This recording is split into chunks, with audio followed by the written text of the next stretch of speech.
Hello, friends. Welcome once again back to Warui Deshou. This is Stream of Thought, our free and public YouTube and podcast program. Hope you all are having a glorious Friday. Those of you who are tuning in live, wherever you are, thanks for making us part of your day and for coming to hang out with us. I am the Subtle Doctor. And you may notice to my immediate left on your screen, we have a surprise guest this week. Well, not a surprise if you've been following the Twitter and what have you, but we have a returning guest. It has been way too long since we had this guy on. We pod together on the regular at what has been known as the Kick the Beckett podcast, but has now been rebranded to the Media Missile Circus. He is a writer, an excellent writer for Anime News Network, and he is a fun and delightful Twitter follow. It is James Beckett. Welcome, James, back to Warui Deshou. Hey, Doc, thank you so much. And can I just say, speaking of Media Missile Circus, that name was like 85, 90% you, and it's like my favorite podcast name ever. And so I just want to make sure that you get a little bit of credit for that one, because the minute that came together, it was like a light bulb exploding above my head. I was like, this is the best. We have to get a lock on this now. Please check the Twitter, check the socials. Is anyone squatting on this account? Yes. Man, so I didn't even remember that I played such a big part in that. That is delightful. That makes me happy. Yeah. So, James, before we get to our main topic, our topic du jour today, I just thought, I don't know, we could shoot the breeze for a minute. It's been, if folks are just Warui Deshou people, they haven't heard you on here since the halcyon days of Darling and the Franxx. Oh, don't say its name. the show, if we say it two more times, then 02's going to come and murder us in our sleep or something. The show that must not be named, the tragic mecha series. And even if they're Media Missile Circus people, we've been on hiatus for a little while. So, people haven't heard you in the pod waves, unless of course they are keeping up with, so they were keeping up with, because the show's over, the Attack on Titan after show. I was doing that last season. Yeah, which was super fun. But no, what have you been getting up to? How are you? What's been going on with you, Mr. Beckett? I'm not gonna lie, it's so I'm a teacher doing my day job, and it's been summer break since the end of May, and I've just genuinely been trying to relish every single scrap of free time that I've been given, because I don't think it's going to be news to anyone if I tell you that last year was a bit of it sucked. And so I've just been resting and relaxing. I've been finally catching up on a backlog of games and anime and movies that I've really been meaning to catch up on for a long time. And yeah, man, I've just been enjoying the summer. It's very hot here in Colorado. It's quite warm, but we're making do. Now, as someone who has zero experience traveling in the western half of the United States, I can't in my mind imagine Colorado hot. I always think of Colorado, and I think of the state that I put together on my map puzzles when I was a kid that always had the snow-capped mountains.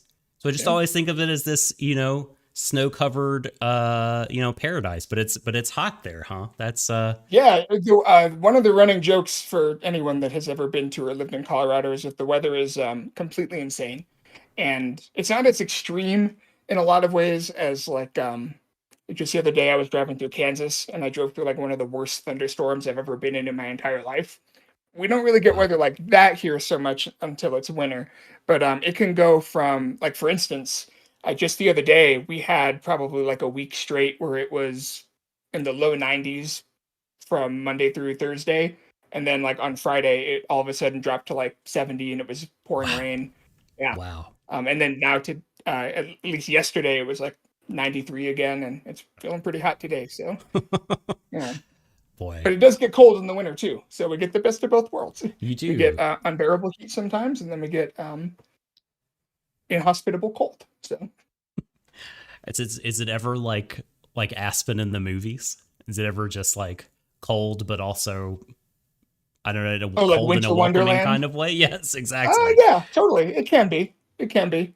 Um, it can, to be honest, the winters here have been a little funky the past few years, at least in the southern part of the state where I live. It's been really inconsistent.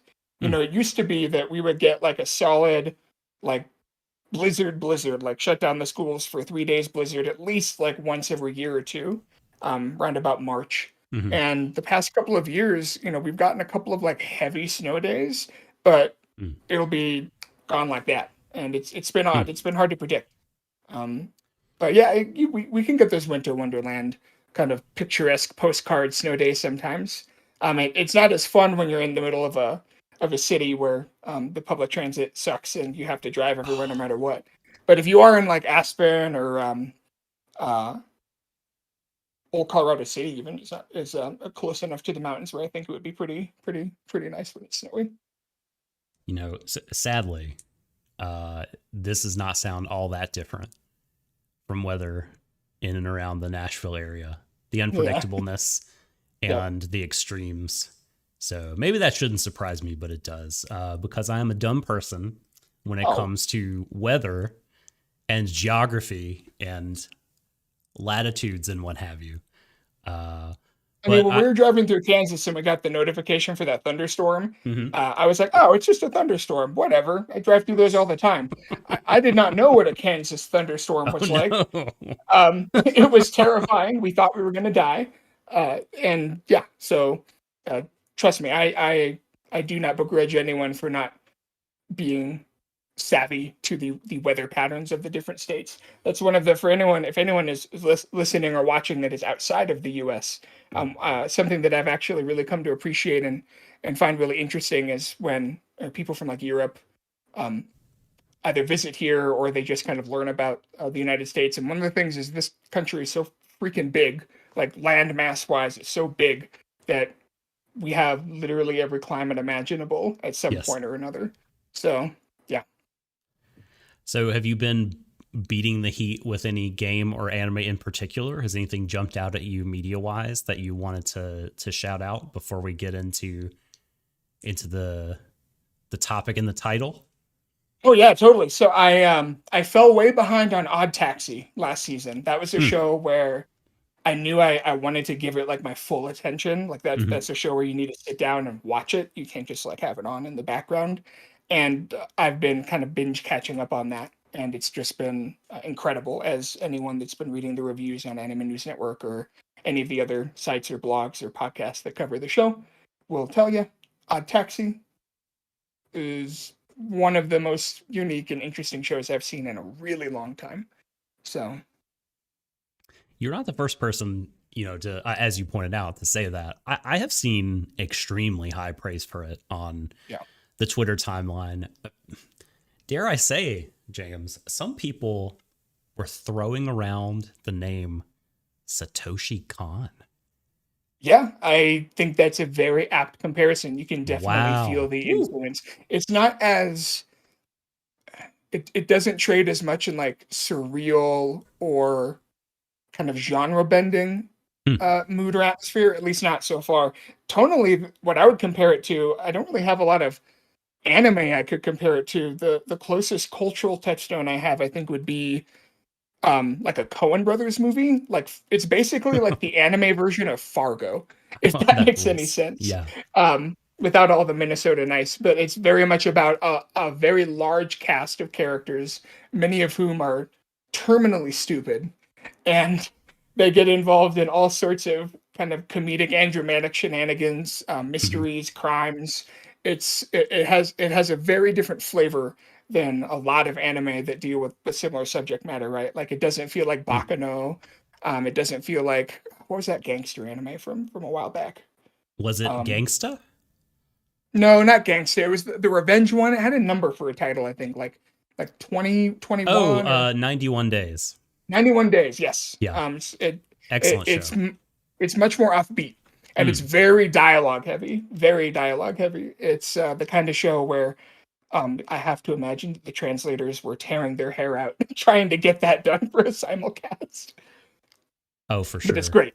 So if you are in the if anyone is in the mood for like an offbeat crime drama caper starring a bunch of anthropomorphic animals, then Odd Taxi I think is probably the anime I would recommend the most right now, outside of like Megalobox or Hmm. the other kind of big name shows from last season.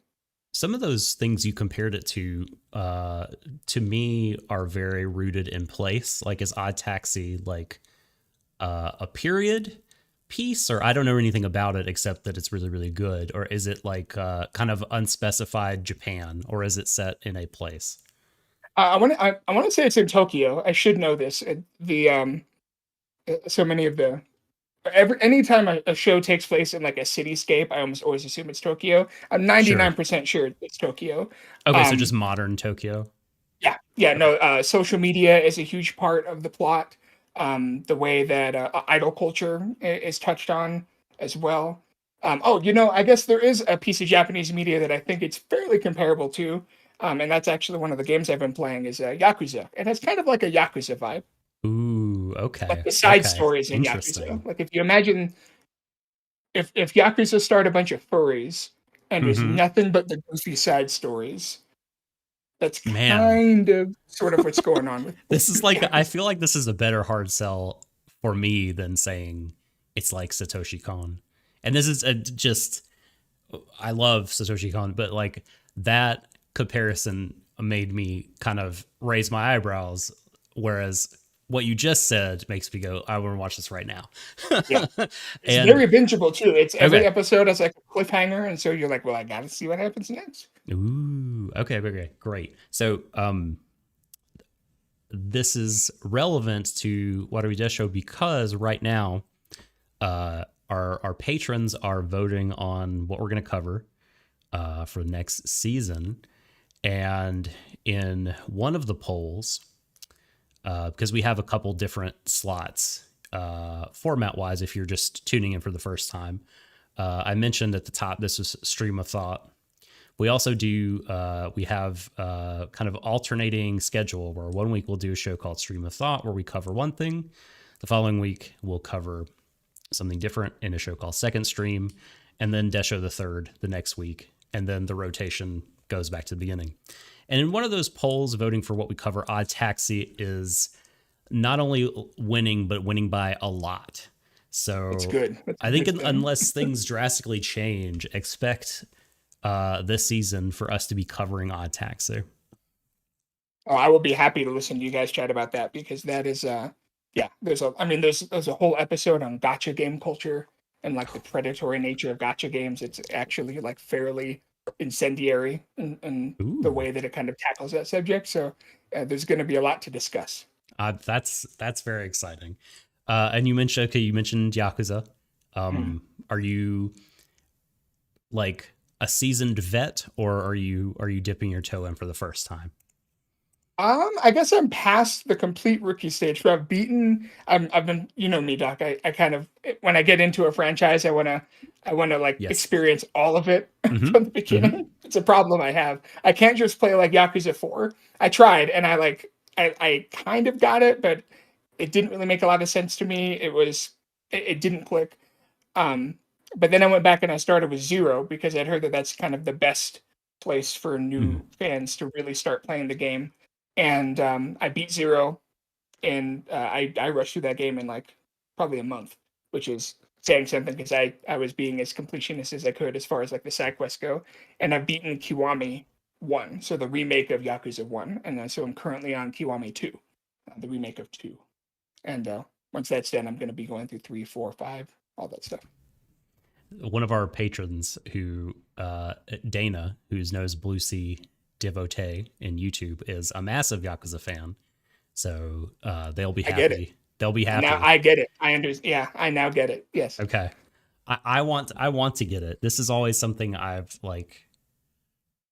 It's like I know I will like it. I have no doubt in my mind that I would love it so much. It's very intimidating. Oh yeah, I get To it. to There's take so that many first step. games. Yes, so many games. But I'm glad you're enjoying it. Oh yeah. So you're on Kiwami 2, you say? Yep. Okay. Very I'm good. about halfway through at this point. Excellent. Excellent. Well, I'll shout out something really quick then before we talk about Made in Abyss. And that is something not game or anime related, but you talked about offbeat comedy type things, and so I just wanted to be the like 50 millionth person that you've heard on a podcast talk about. Oh god damn it! Why have I forgotten? I've forgotten the name of it. It just left my brain. I feel terrible. I'm such an old man. I have such a dad brain. I think you should leave. Oh Is yes, the name of the show? I just got introduced to that a couple weeks ago, actually. So Who introduced you to the Tim Robinson Netflix sketch comedy? my good friend Jason and his Mm. wife Rachel. They Rachel especially, she's a huge fan the of the show, and she showed us. We only saw one sketch, but it was the one where they're exchanging gifts at Christmas, and the guy eats the receipt, and then it just escalates from there. That's the first one I showed my wife. Shouts to Yeah. Jason and Rachel, real ones, for recommending this. So if you don't know what we're talking about, like I said, this is I think you should leave. This is a Netflix comedy. It's a sketch comedy show. It's very very short, very watchable. Episodes are only about 15 minutes long or so. Um, the first season came out 2 years ago, and people have been waiting and waiting and waiting throughout the pandemic for season 2, and it just dropped like a week or two ago. And so that's when I discovered it, when the hype about season 2 kind of reached the fever pitch. You know, Polygon articles, other podcasters are talking about it. So I thought, let me watch this, and it is wonderful. That sketch you mentioned was actually the first one I showed to my wife when I was like, okay, we need to watch this. And I would say like that it's not necessarily a show for everybody. I mentioned how watchable it is because it's short. It's like 3 sketches an episode, but the comedy itself, I feel, might turn some people off. I could definitely see some people not enjoying it because of how kind of weird it is. Yeah. And it can I can see it making people uncomfortable because every single sketch, basically with like 99.9% accuracy, is about a character who ignores social norms and insists on it, like just is adamant about pushing whatever it is that they're doing that ignores the social boundaries. And it creates some really awkward situations, and it's very fun. Like if you've seen a meme in your timeline over the past couple of years of a very old man saying you have no good car ideas. That's what, or Tim Robinson dressed up in a hot dog suit saying we're trying to catch the guy who did this. This is yes. Who the beginning of that sketch in particular is quite funny, where you just see a huge hot dog car crash through the glass shop window of a jewelry store and trash everything, and people are standing around going, "Oh my god, like what has happened?" And then Tim Robinson in hot dog suit walks into the crowd and just like, "Yeah, fuck this guy. We're gonna find out who did this." And it's just oh man, it's Have you ever fantastic. seen that? I think it might have even been before TikTok. It might have been Vine, but it might be a TikTok video. But it's that clip of what society expects us to do when there's an Amber Alert, and it's those guys that are sitting around like playing Xbox, and like the Amber Alert comes up on their phone, and they just all get up and grab baseball bats and like run straight out of their house, and like everyone in the neighborhood starts just like aggressively sprinting towards the white sedan. Yes. Yes. Incredible. Um, but yeah. I I definitely that now you've got me wanting to see that. I've never seen that clip before. That sounds very funny. Um, if anything I said sounds remotely interesting, then just dip your toe in. This is not something that once you like give it a try, you feel committed. You could watch a couple sketches. Watch the car ideas one, the hot dog one, the one that James mentioned of the birthday party and the receipt being eaten. And if you find, well, this is not for me. Whoops, sorry, I have lights on a timer here. If you find it's not for you at that point, then you can dip out. But I think for those that enjoy it, they're going to really, really enjoy it. Yeah. Much like the thing we're about to talk about, Mr. James. Segue. Yes. Excellent. Shouts to Shadon, by the way, who just briefly popped in to the chat to say "Stay awesome, lads," and hello. You do the same, my friend. I hope your weekend is wonderful, and I hope that when you inevitably down too much alcohol, you think of me. No, don't think of me. don't think of me. But just enjoy yourself. James, we're here today to talk about an incredible piece of art called Made in Abyss. This is something that we have been talking about doing. Yeah, for a while. For at least a couple of years. Yeah. I think maybe even before Kick the Beckett pod got off the ground, we were talking about it. But I want to say we chatted about it after we recorded that Darling in the Franxx show. I want to say that even like from the very beginning, we've been like, this is a show that we should talk about because it's real good. Well, that's what you were like. That's not what I was like, because I hadn't seen it. I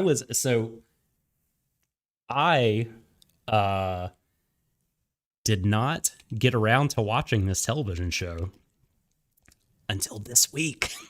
This week is the first time I've ever seen it. And I just I gobbled it. It inhaled it like such sweet ramen. Just, it went down so smooth. You injected it like a cartridge, you might even say. Oh my God. Yeah. I'm never going to be able to think about the word cartridge. I know. Without thinking about this television show. So, okay. To tell you about, dear listener, how we're going to try to tackle this, because we are going to talk about all of it, barring the manga. We're going to talk about the TV series. We're going to talk about the movies with a particular focus on the newest film, Dawn of the Deep Soul. And we're going to talk about the characters. We're going to talk about the world and the world building, the themes. We're going to talk about, get ready for it. We're going to do a deep dive. Oh. A deep dive into Made in Abyss. You made this joke off pod and I stole it from you. Hey, I mean, I cannot be the first person to have made that joke. it demands to be made. It's just screaming at you. Make me. But just in case there's anybody tuning in that, hasn't seen the show or hasn't finished it, maybe hasn't seen the movie, what we're going to try to do is, here at the top, we are going to do a little informative section talking about who is behind these glorious, glorious things. Talk a bit about, what we like about the show without being too spoilery. But we're going to give a couple different spoiler warnings. One, when we start going into the characters and the world building.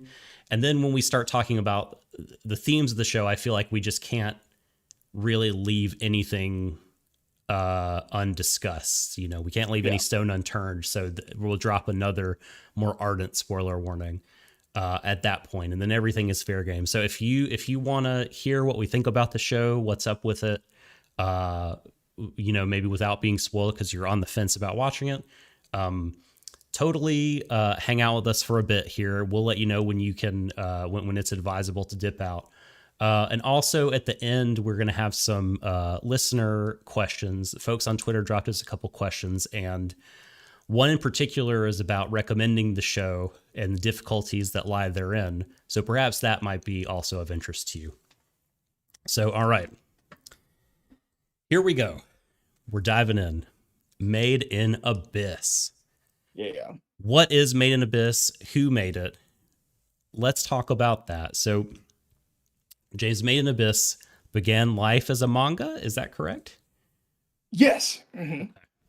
I wanted to make sure there wasn't anything pre-manga that I was, sometimes like, no, there was also a light novel, but no, this is a manga. No, as far as I know, it is just the manga. This is a manga that began in 2012, still ongoing. It is, the mangaka is Akihito Tsukushi, and it runs in a seinen mag called Web Comic Gamma, according to Wikipedia. So and I'm pretty sure that's an online only publication. Okay. I'm fairly certain that it's a digital only comic at this point. Okay, that is good to know. Because and we might even talk about this later, but the update schedule for the book is so sporadic that it just kind of pops up. Okay. That is also good to know if you are planning on continuing on from where the movies leave off. Don't expect frequent updates. No. But where we're going to focus our time is not on the manga. It is going to begin with the 13-episode TV series. This is a 2017 TV series directed by Masayuki Kojima, who directed the anime adaptation of Monster in the mid-aughts, and also even earlier than that directed Master Keaton. Both of those kind of cult hit shows. Very, very good. Made in Abyss, the TV series was written by Hideyuki Kurata, who was a screenwriter for such shows as Samurai Flamenco and Read or Die, both the OAV and TV series, and Hellsing Ultimate. Yeah. So lots of good stuff on Kurata's resume. We mentioned the movies. There are 2 recap movies that came out in 2019, Journey's Dawn and Wandering Twilight. You watch both of those on High Dive, as well as Dawn of the Deep Soul, the newest one. But those first two films are recap movies. So if it has been a while since you have watched the TV show and you want to do a refresh before you go into the new movie, perhaps those are there for you. Or maybe you want to watch the TV series, the story of it for the first time, but in less time. Would you recommend watching the recap movies over the TV show? Have you seen the recap films from start to finish? I've seen them from start to finish, but I know enough about them. I've skimmed through them. And to my understanding and from the conversations that I've had with people that have like sat down with them as like their first Made in Abyss experience, they're actually fairly good as far as recap movies go. I think a lot of that has to do with the fact that the pacing of the anime kind of lends itself to a theatrical presentation where there are certain episodes, both in the literal sense and kind of episodes within the plot, that you can cut around or condense without losing too much of the soul of the story. And since it's only 13 episodes anyway, the 2 recap movies do a fairly good job of getting, I think, the really key and important events from the anime and presenting it in a way that honestly, like, the editing is pretty solid from like the 30 or so minutes that I watched of the first movie and like the 20 or so minutes I watched of the second one. So, I mean, of course, I'm going to recommend the full series over the films just in regards to the complete experience. But if for whatever reason you're in a position where that extra couple of hours like really makes like the difference between whether or not you dive into Made in Abyss or not, I think you could do a lot worse. Like, I think it's a perfectly valid way to experience the story. Okay. Yeah, I watched just a few minutes of these, enough to discover that there was new footage in Journey's Dawn, which was huge to me, and we can talk about like the contents of it later. But especially the introduction, where it sets the table for the show by giving you kind of a concise history of the town and the abyss. I thought that was extremely useful. I mean, usually people are down on exposition and, thumbs up to like a more organic integration of information into the story. And like the TV show kind of does that, where like they're talking about things at different points.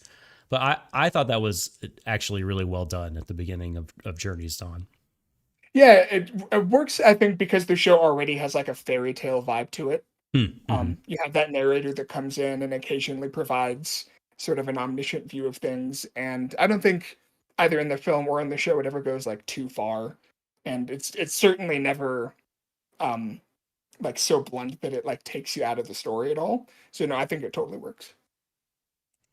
Um, Speaking of the fairy tale vibe of the show, I think right out of the gate, before kind of digging into the story and, when you're watching it, being kind of absorbing the themes and everything, I think the show's visual and oral presentation, I mean, they just really, really stand out. Like they are sumptuous. It is a sumptuous show. It is a feast for the senses. And before you gush about it, I want to talk briefly about some of the folks that made this happen. Actually, let me ask you a question of you, James. When you think of Made in Abyss and you think of the look of Made in Abyss, what's the first thing you think of? I mean, it's a word I think I maybe use a little too much, but it's one of the only appropriate descriptors. I think lush, vibrant, almost Yeah. Ghibli-esque, even like that level of attention to detail and of care put into the environments and the backgrounds and the color work. Absolutely. So, I would wholeheartedly agree with this description, and we'll focus in on the word background because, like, the background art to me is just really stunning for a television show, in my opinion. And there's like I want to name different people, but we would be here too long because there's a really long list of people that worked on these backgrounds, 3 different teams, the big list at Kinema Citrus. And then some of it, the outsourcing stuff was done by companies called Creators Impact and Inspired. And I think they all just did such a fantastic job. I think if you did want to credit a person for pushing these teams kind of in a direction, besides the mangaka, because I've heard the art in the manga is also just beautiful. Yes. I think shouting out the art director here, who actually has specialized in background art, done a lot of great background art, Osamu Masuyama, a former Ghibli person. You mentioned Ghibli. Hey. That's very apt. Worked on Spirited Away backgrounds, but post Ghibli has worked on, he was an assistant art director for Mamoru Hosoda's The Girl Who Leapt Through Time, and did background art for Your Name. You may have heard of it. And Weathering with You. Yeah, you gotta think, what is Your Name? What is that? It must be some kind of indie film. Probably, yeah. Yes. No way, it's not a record-setting film of any description. But no, those are just a couple of his highlights, and I mean, I think it shows. I mean, because you mentioned the care and the attention to detail, and I think, I mean, I could not agree more. Like, I love the lushness and the detail, and I love the variety. Because it's not like, when I think about the word lush, I'm like, okay, so here's going to be a lot of like foresty, fauna filled landscapes, and there's plenty of that, and it's gorgeous. I mean, there's also these like incredible caves. At one point, when they're in some like an Arctic type region, but it also looks like they're walking on the moon. Yes. And there are just these like ruins with like light pouring out of them. It's just incredible imagery all throughout this. And we would be remiss. I mean, I think we both really like to talk about story and get into character and theme, but we'd be remiss if we didn't talk about the way this show looks. I mean, it's one of the most beautiful television anime I've ever seen, just hands down. It's not even really like there's only a few shows that I think can really like match it in regards to looking like cinematic and not like in an um hyperbolic sense, but in a like literally this looks like it has the budget and the crew of a film and not like just your average weekly anime. I think the only other show that I can think of off the top of my head that's impressed me as much in regards to the background work, the character animation, the color work is probably, and I know that this is maybe a fresh one for some people, but Wonder Egg. Wonder Egg's Mm-hmm. first episode was equally stunning in different ways. It obviously has a very different setting and a very different vibe. But that's maybe one of the only times since I watched Made in Abyss for the first time where I got that same sense of like, oh, like these people are taking it to a completely new level compared to what you usually see. Yeah, no, it's a beautiful show for sure, and worthy comparison, in my opinion, in terms of the aesthetics and the well, maybe aesthetics not the right word because, like you said, there's a different vibe, but the quality, the high quality of the animation. The Um, craftsmanship. yes, thank you. Absolutely. Um, so, were you a fan of the character designs in Made in Abyss? This might be a sore spot for some people. I don't know, but what did you think of the character design? Of everything, that's probably was my first original sticking point Hmm. because, when you're a fan of anime for as long as we've been, and a lot of our listeners, I'm sure, have been too, whenever you see a lot of really young looking characters, you know that there are a lot of different ways it can go. And since it wasn't really going for like a chibi comedy sort of vibe, my initial impression, and not to get too ahead of ourselves, but the manga had kind of developed sort of a reputation for Hmm. some of the content and some of the ways that it handles its darker themes. And when I first saw the characters, I was originally like a little put off because it felt to me, first impressions wise, like unnecessarily um juvenile looking. Like Hmm. it was one of those things where I was like, oh, like I don't really know. Having spent more time with the show and come to love it as much as I have, I've really come around on the character designs in a lot of ways. I think it almost, I can't remember who said this, but it was like the most perfect. It was the most perfect description of a show that I've ever. It was the most perfect description of the vibe of the show that I've heard. Someone said that it basically watching Made in Abyss is like watching um like a really gutsy, weird PS1 era JRPG that's come to life with more budget and more time and more manpower than they ever would have had back in like 1996. But I'm thinking of like Vagrant Story or Final Fantasy 9 or I mean even some of the more like Wild Arms, like just those like really handcrafted, from the ground up JRPGs that kind of can play in that world of more kind of deformed characters and Yeah. more abstract character designs. And I think by the time I finished the show, I'd really come to appreciate that. Even though if I were gonna make like an anime about a spooky abyss, I probably wouldn't go in that direction as far as the the kind of oversized clothes and the big hands, especially like for Reagan stuff. But I can respect it, and I think it works. I think Hmm. it does work. Yeah, definitely something that we'll get into. I think talking more about this aspect of things. um, the innocent, childlike characters. Um, but that is a really good description, right? The harkening back to like the super deformed kind of character designs. Super deformed being a term of art, of course, used to describe a certain style of character design, particularly popular in Japanese games like JRPGs. Around that era, but there's still games that like still use that style. There's like a whole series of Gundam games. That's what the SD and SD Yeah. Gundam stands for. They're still alive and kicking, but Or like I know that you're a big fan of Bravely Default. It feels very much mhm. in like that world. Yep. I'm also, you mentioned Final Fantasy 9 and my brain did a flip because I'm replaying that now. Oh, So good. it's so freaking good.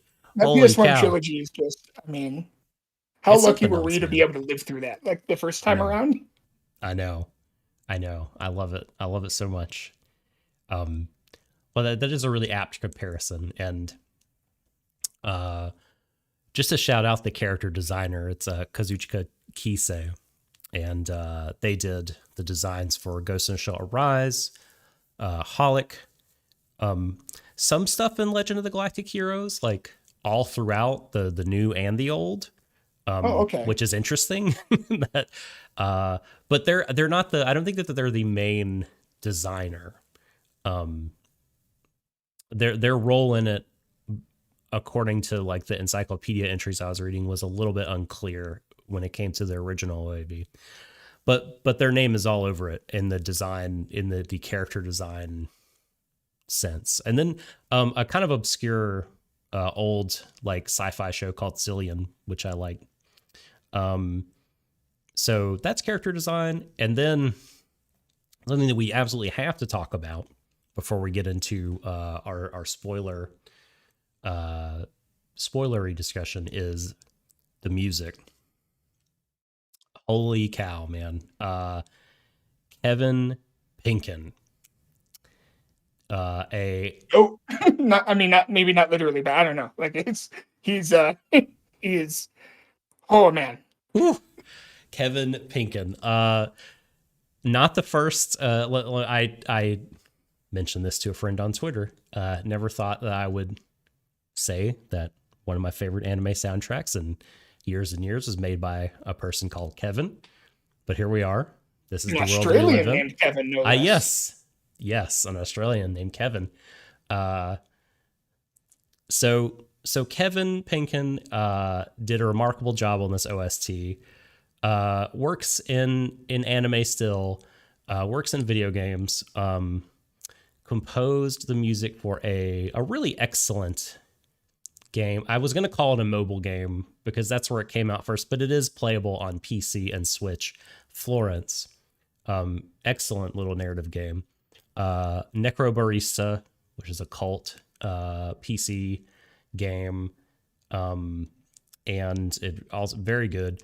And also Shield Hero, the first and the second seasons of Shield Hero. Yeah. Everybody got to eat, James. Well, I mean, Shield Yes. Hero, that was also Kinema Citrus, right? Yeah, that's true. Yeah, and so I can only imagine that after Made in Abyss, the people at Kinema Citrus were like, "We will pay you literally anything to make more music for our Oh shows," man. because Yeah, I wonder if he's like an in-house producer or something. I don't Uh, think so. I read a review, okay. not a review. I read an interview with him once, and I think he just kind of he just has connections in the industry because, like you said, he does music for all sorts of shows. He did music for that other Crunchyroll original that wasn't God of High School. The Tower? Yeah, yes, he did the What music was for it? that show too. Okay, okay. I forgot. I Cool. forgot. It's a Crunchyroll original. It's completely gone out of my mind. Um, that's the best fate it could have possibly suffered, is Yes. to be Yes. forgotten Yeah. and not. Not the high school and not X-Arm, but the other one.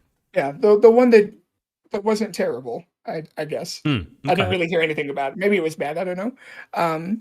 But no, Kevin Penkin gets around. He does music for all sorts of things, and he's going to be doing music And this might be in cooperation with Kingdom of Citrus, but he's going to be doing music for one of those upcoming Star Wars anime shorts that they're coming out with. Ooh, So yes. the idea of Kevin Penkin like getting his hands on those John Williams themes is Mm. maybe too much for me to handle. Like I might have to put that out of my mind until the show comes out, or else I'll just collapse from anticipation. My friend referred to Pinkin as a bassoonist ally, which made me happy. Um, so I find myself often ill-equipped, despite reading a fair bit of Pitchfork in my free time, ill-equipped to talk about music. Um, how would you, besides saying it's really good, this track whips or whatever, like how would you talk about this music and convince people Man, the oh, soundtrack is you're good? gonna regret asking me that question, No, no, Zach. no, please. The floor is yours, my friend. Gosh, so the music, if you haven't seen the show out there, or if you're still maybe on the fence, I think that this show, heck, even if you've after our discussion you decide that maybe you're not super interested in watching the show itself, if you have any love for atmospheric, cinematic, diverse, emotional, like soundtrack style compositions, for the love of all that is good and holy in this world, get on Spotify because both soundtracks are on Spotify. Oh, Look utterly. up the Made in Abyss soundtracks because the music that Kevin Penkin composed for the show, I think it does a few really interesting things. It has these vocal arrangements throughout, similar to if any of you are familiar with the Near games or the Drakengard games. And I'm going to kick myself in the morning because the composer for those games is currently escaping me. I see his name like every few seconds because I listen to the Near soundtracks on the regular on my phone. But Looking it up. thank you. It looks But like there's two credited for Automata, Keiichi Okabe and Keiichi Okabe, Koss. yes, Okay. yes, he's I kind of consider him to be sort of the the the central figure of the music Hmm. of the two Near games and then of Drakengard 3. But the music from Kevin Penkin has a very similar sort of vibe where Penkin is eager to dip into all sorts of different instruments and genres to get across the emotions of the characters and the mood of the scene. You have a lot of brass and woodwind instruments, especially whenever it's a scene that concerns the abyss itself or the kind of the natural beauty of the world. Whenever things get very dire or particularly intense, he'll break out the synths and the electric guitars and like the deep distorted bass. There are a few tracks that even kind of approach almost like a drone and kind of atmospheric, like dark drone rock kind of sound. When he's really trying to communicate just the depth and the Mm. darkness that the abyss can reach. It's frankly it's one of the best. It's some of my favorite music I've ever heard, like in any medium, my whole life. Like it's incredible, incredible stuff. Yeah, I mean, it's really good. Uh, this track whips. I'll say again, like you say that for all of the tracks. No, I mean, I like Near is a great comparison. I mean, it's one of the things I thought of immediately. Um, and that kills me. I can't think of it. There was something else I was. Oh, the house in Fata Morgana also made me think Yes, of Near. yes, But maybe by a different vector than Made in Abyss. But all three of those kind of, I think, do share um, that none of them sound generic in any sort of way. Like none of them sound like they that someone went into paid for some sounds from sound library and threw some stuff together.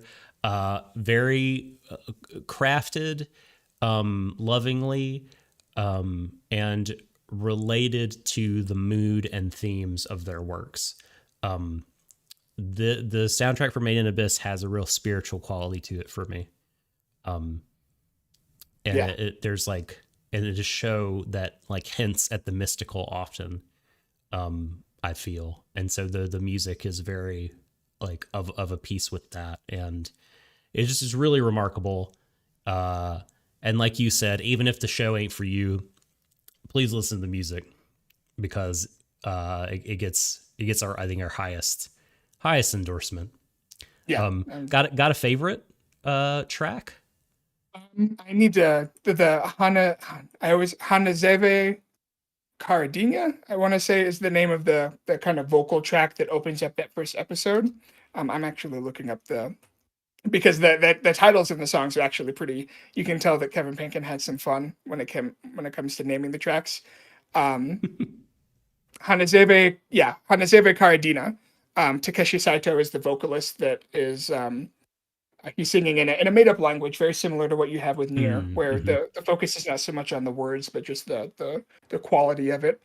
And then um, in the soundtrack for the film, actually, not to get too spoiler or anything, but there is a oh gosh, I want to say actually I don't even know if I can say the title of it without maybe spoiling some things. Ooh, okay. But it relates to Reg's kind of big Hmm. moment in the Okay. film. Okay. Yes. And I guess there's a bass drop, and when That's the a bass drop, song, dude. yes, That is a song. This track yes. whips. Man. Oh, that one goes. For sure. There's there's nothing like when in the first episode to me, like the grandeur of the abyss is revealed and there's a vocal track. I can't remember at what point in the first episode. I think it might be toward the end, but like Oh, when the sun is coming up over yeah, the like yeah. the like where the town leads into the pit. Yes, Hmm. I think that's. I feel like because I have a love hate relationship with reaction videos on YouTube because a lot of them can be really low effort and obviously pandering, but when they're genuine, I think they're kind of magical. Hmm. And I kind of got into a fix a couple years back where I would watch people's reactions to the first episode, and I feel like that moment is where a lot of those people they went, "Oh, the show is going for it. Like the show is something special." And yeah, I absolutely agree.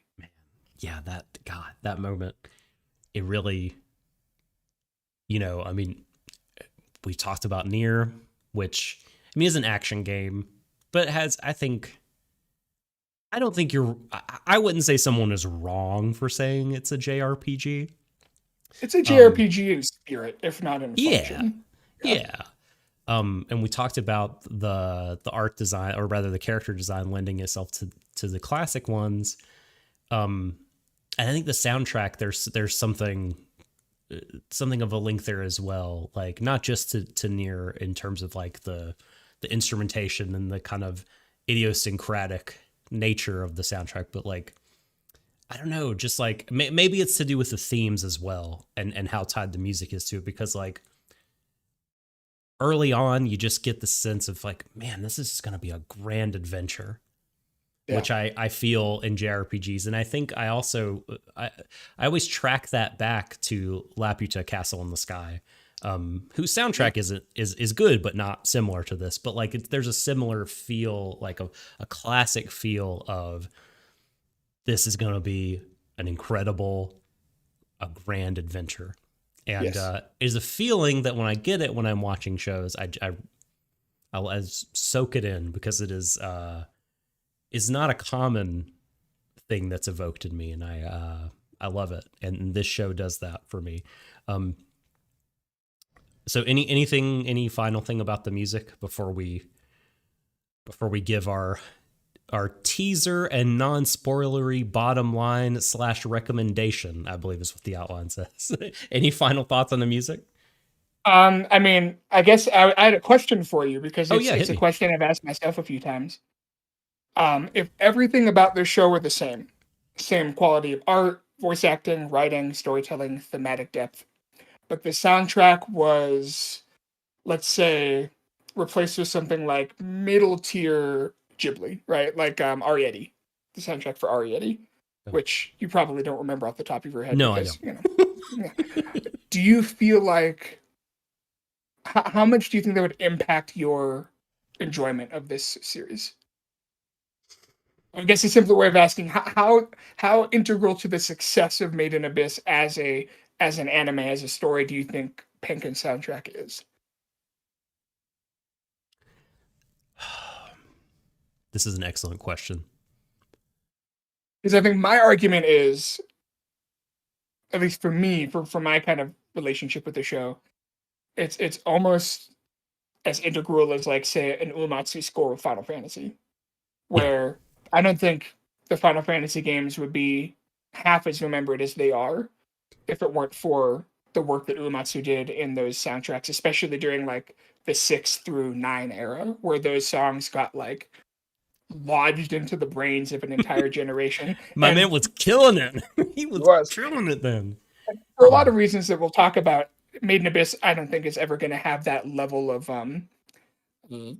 mainstream appeal. Yeah. But for the people that do watch it, like, I feel like almost every single person will tell you the score was like the first thing that made me go, oh, this show is something I have to pay attention to. I think you used a key word that will form my answer to this, and that is remembered. The way that I think would feel about the show is I would still feel that it is a great anime, a great story, something I would still recommend it. I think to the level that I'm doing now, I think, but I might not think of it as something that will endure in the way that I think this will endure. I think that the music just helps everything stick, everything feel more significant, more awe-inspiring, more mystical. And so, I mean, it's doing heavy lifting in terms of the storytelling and the emotional punching. And so, I mean, I think it is a big part of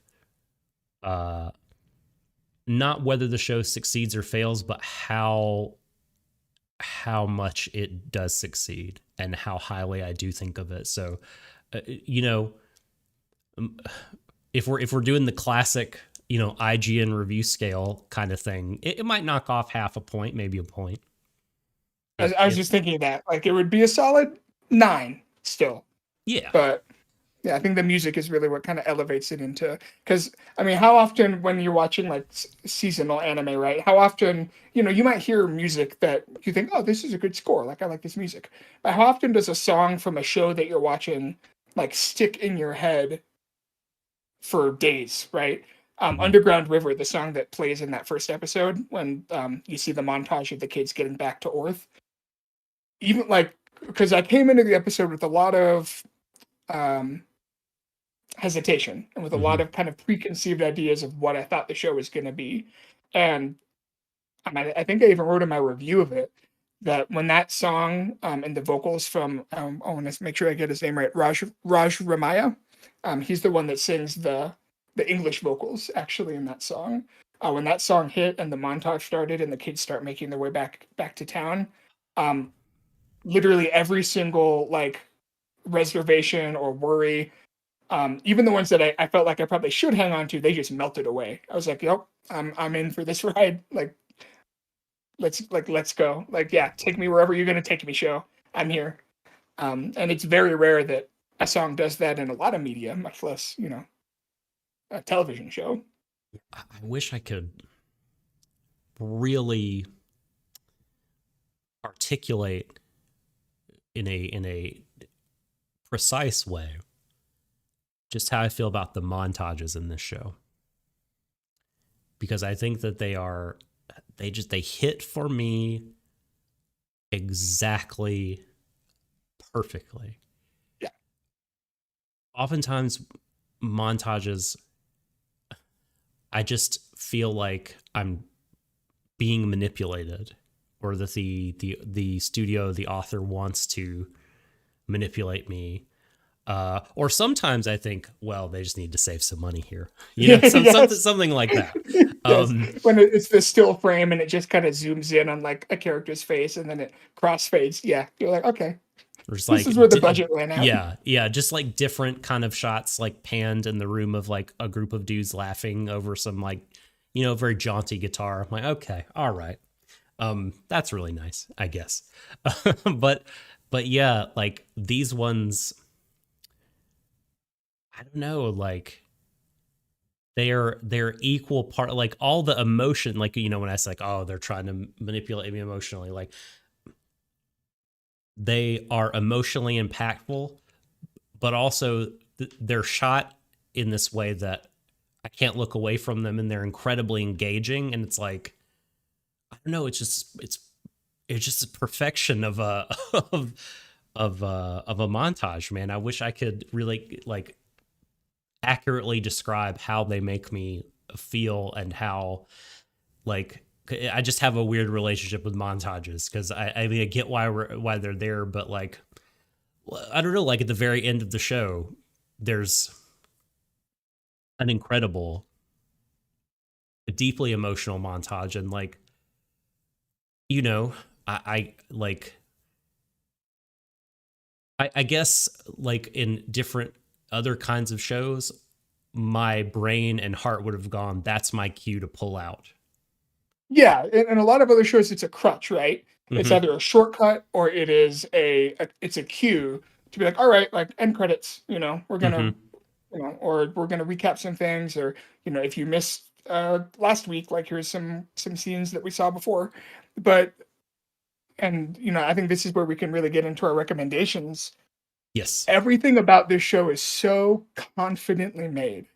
Every decision is exacting, and you can tell that the writers, the director, even even the original author, Sakushi, right? You can tell Mm-hmm. that they know where they're going, and even if I'm not going to go so far as to say like they have like the perfect ending planned out or anything, because I have no idea, but it's not a case of, oh crap, we don't have enough money to show this party scene, let's just like throw in a couple things, or oh, our characters have to train a little bit, so let's throw in a montage so we can get through it faster. They have a goal in mind of exactly how much they want you to hurt or how Oh much they boy. want you to feel healed, Yes. and they hit that goal, I want to say, virtually 100% of the time. There, and we'll get into it when we talk about the show further, but of the entire 13 episode run and the film, I can maybe count on one hand the number of like sequences or scenes that I thought didn't really work the way that I would have liked them to, and everything else I would say is executed almost perfectly, Hmm. or at least perfectly enough to where there's nothing I would change about it. And to me, that is like the sign of a show that I wholeheartedly recommend, with a big asterisk next to that, which is to say, if people are in any way squeamish about violence or about very dark and kind of disturbing themes, especially when it comes to like children being put into peril, because I know that can be a really sensitive issue for folks, Mm-hmm. then I would actually say that I don't necessarily think this show is going to be for you, because it doesn't really hold back in a Yeah. lot of respects. And so, if you're the kind of viewer, the kind of reader that thinks that those kind of grim, violent, potentially upsetting and controversial elements, if that's the kind of thing that you're able to kind of engage with without feeling unsafe or without feeling like you are being kind of put through trauma, then I 100% think that Made in Abyss is like must watch, in the canon, one of the best of all time. But if you struggle with those things, Boom. then I would say I think maybe there are other shows out there that would be better for sure. Yep. Yep. And we say this without judgment, like Yeah, no, yeah, no. Like if I you can want, like I handle get it. it. Like, I Yeah. get it. Yeah. I get it. Totally. There are scenes in this show that I had a hard time getting through, and I can watch almost anything. Yeah. And there were a couple of scenes where I was like, I don't know if I can keep watching this, and so Yeah. yeah, there's the show definitely needs like a content warning for sure. Absolutely. And it's funny, like they it's a shotgun blast of content, like in a lot of kind of different respects. I think, there's the things that you mentioned, which are usually toward the top of people's lists of things that they want content warnings about, even if they're okay engaging with said media or they just don't want to watch. But I think also it's worth pointing out, for me personally, I was kind of blindsided with how the topic of stillbirth is integrated into the story. Yeah. In one particular episode, especially, I believe it's episode 7. It's right smack dab in the middle of the show. Yeah. And I would say, like, it's not, by no means is it handled, poorly or sort of implemented cheaply or anything like that. It's just a trauma that if you've gone through it, or miscarriages and things like that. I mean, it's rough. It's a rough, really harrowing thing to endure. And I think it is worth pointing out to people. I wish someone had pointed it out to me so that I could have been ready for it. You know what I mean? So I think it's worth bringing up. I think also a lot of bodily fluids happening. Bodily fluids of all kinds and colors are around, and they're around frequently. And that the implementation of those, the frequency of it may rub you the wrong way. It's not that I delight in it. It also is kind of an odd thing, but it's there, and that's something to take note of. Now, having said all of that, I'm going to echo what James said at the beginning of his recommendation. I think this show is incredible. He watched it week by week. That's correct, right? As it was coming out, you watched it. Mm-hmm. So we engaged with it differently. I didn't have like the pacing issues that I've seen you and others talk about, because I just watched it all over the course of like 2 or 3 days. Mm-hmm. And so, my experience with it could differ from someone who paced it out for themselves. But for me, I thought the pacing was pretty immaculate. Just like, I think everything to do with like we talked about the visuals, we talked about the music. We're going to talk about characterization, storytelling, theme, the narrative, literary aspects of the show. All that's done incredibly well. It's so memorable. It's so, it touches on some like deep and kind of universally human ideas. And there is violence, as you say. There are children exposed to violence and trauma. And while I felt the danger, I myself always weirdly felt in good hands with the show. I was willing to go there because I thought that I would be respected and that going there would pay off. And I feel that it does.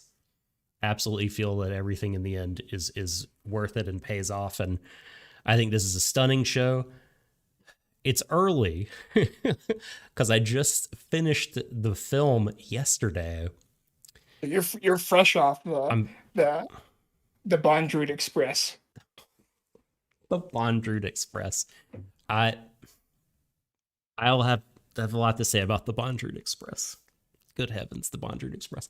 I think, I'm famous, I think, for like recency bias on this show, but I think I would put this show in my top 10 as well. I think it's phenomenal. Just 1 second. Okay.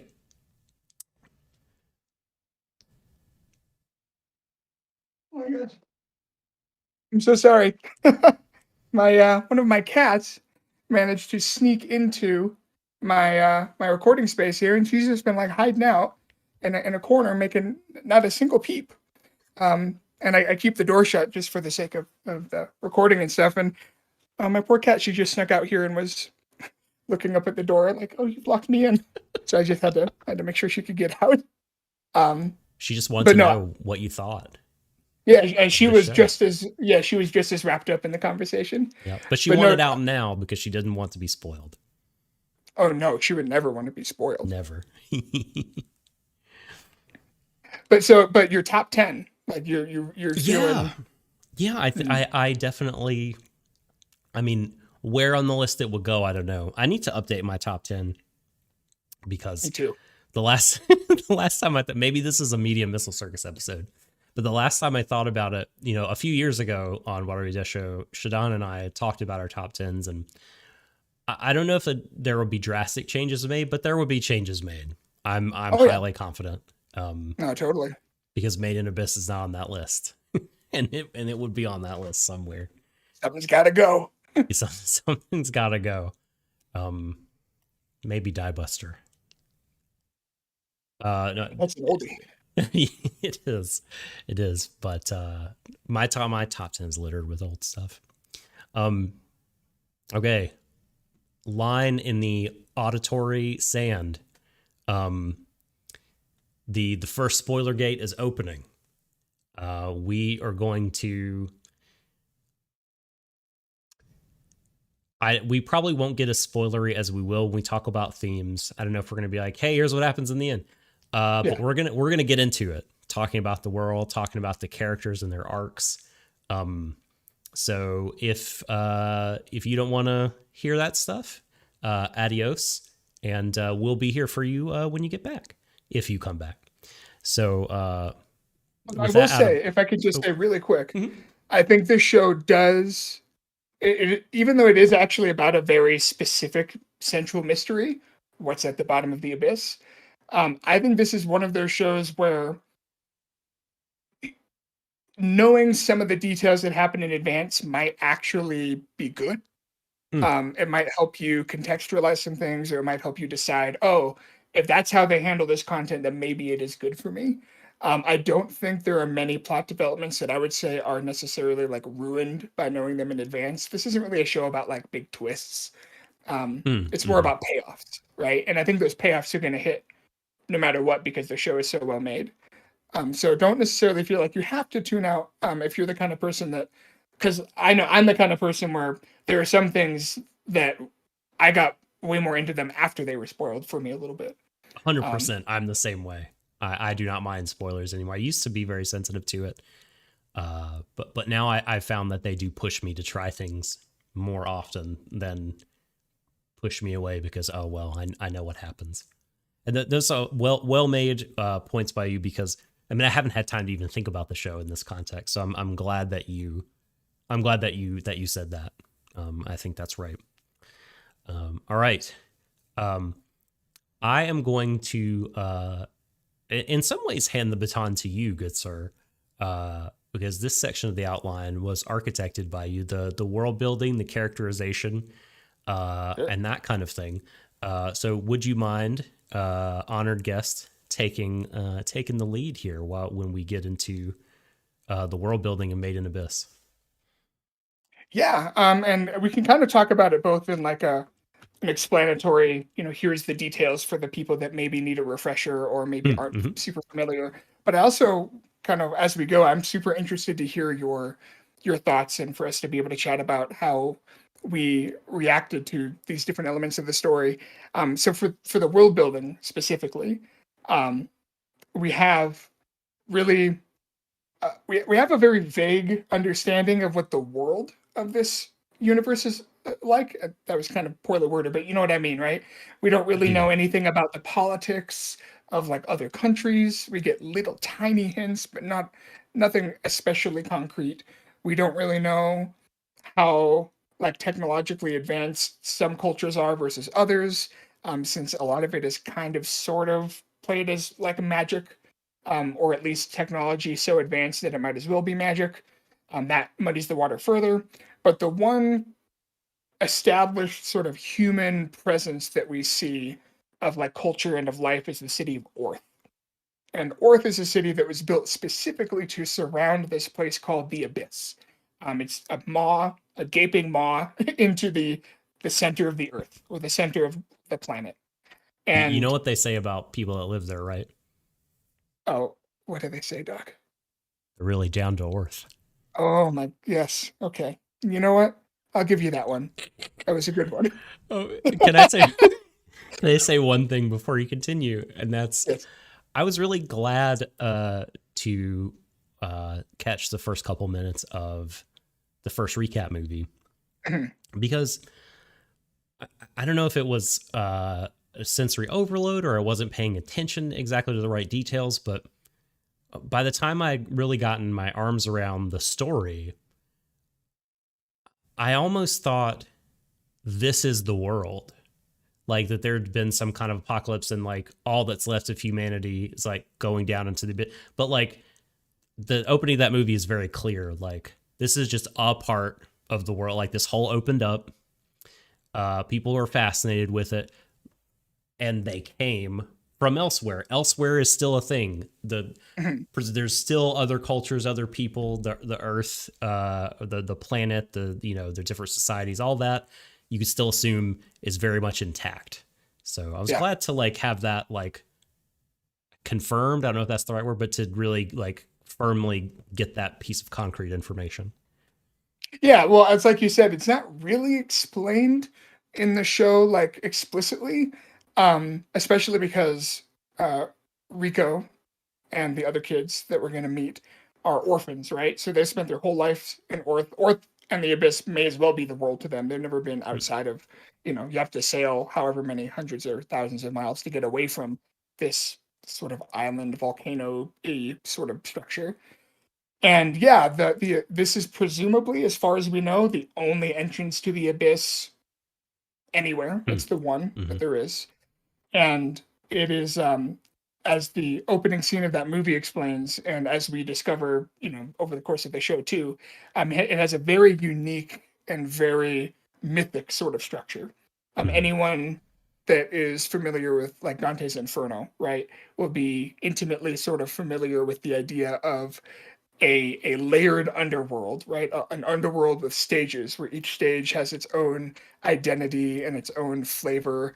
And in Dante's case, its own particular brand of like torture, right? Its own allegorical purpose. Mm-hmm. With the Abyss, the layers are more literal, right? They're basically layers of biomes, different biomes that exist inside the core of this planet or whatever it is. I guess it could be like a it could be like a Discworld, we don't know. Yeah, right. Um and there are a lot of really fascinating things about this abyss, like you said, that draw people to the city of Orth to become um the anime calls them cave raiders. I think the fan translation that some people might be familiar with called them delvers, but I like cave raider. That sounds a little more Mm-hmm. archetypal. But you go into this abyss, Delver. and there are two things that are kind of Delver. immediately apparent. Three things really. One, you got lots of spooky monsters. Mm-hmm. Uh, they're terrifying and deadly, and some of them are legitimately straight out of your nightmares. You have artifacts, and this is another thing that the show both goes into detail with, but never really explains. But the idea is that there are, as these layers go down, you have this evidence of an earlier civilization. And in fact, the first thing we actually ever see our heroine Rico do is she is basically grave robbing. You know, Right. like there are skeletons. Like there's evidence of these cultures that suffered some kind of, like you said, an apocalypse, and they're gone, and all that's left behind are their artifacts with a capital A. Yeah, doesn't Nat say something like there we find these skeletons like praying like all the time, something like that. I thought that was Yeah, wild, and they don't come they're back to always it. laid out in a very ritualistic manner, Mm-hmm. very intentional. And I want to say because I haven't really read. I know of what happens after the film, but I haven't really read it. But I want to say in the anime, do they talk about kind of their theory about like the timing of all these cultures' destruction, or like the fact that there's like probably multiple like layers of civilization like on top of one another. Mm. Um, They may have in the early portions, but I don't recall specifics. I want to say I don't think so, but like we've established dad brain, bad Yeah. memory. So But either way, they have these artifacts, and the artifacts have all sorts of powers.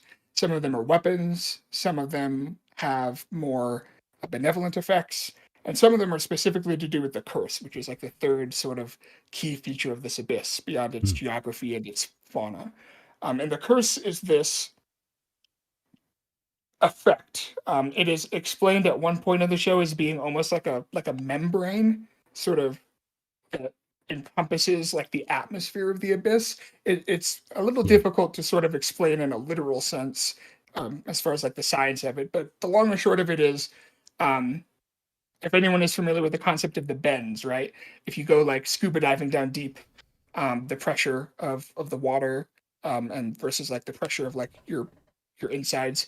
Uh, if you ascend too quickly, you can suffer some really serious physiological damage because of the sudden sort of incongruity of the pressure. I'm not a hmm. scientist, if you couldn't tell, but the bends. It's a Radiohead album.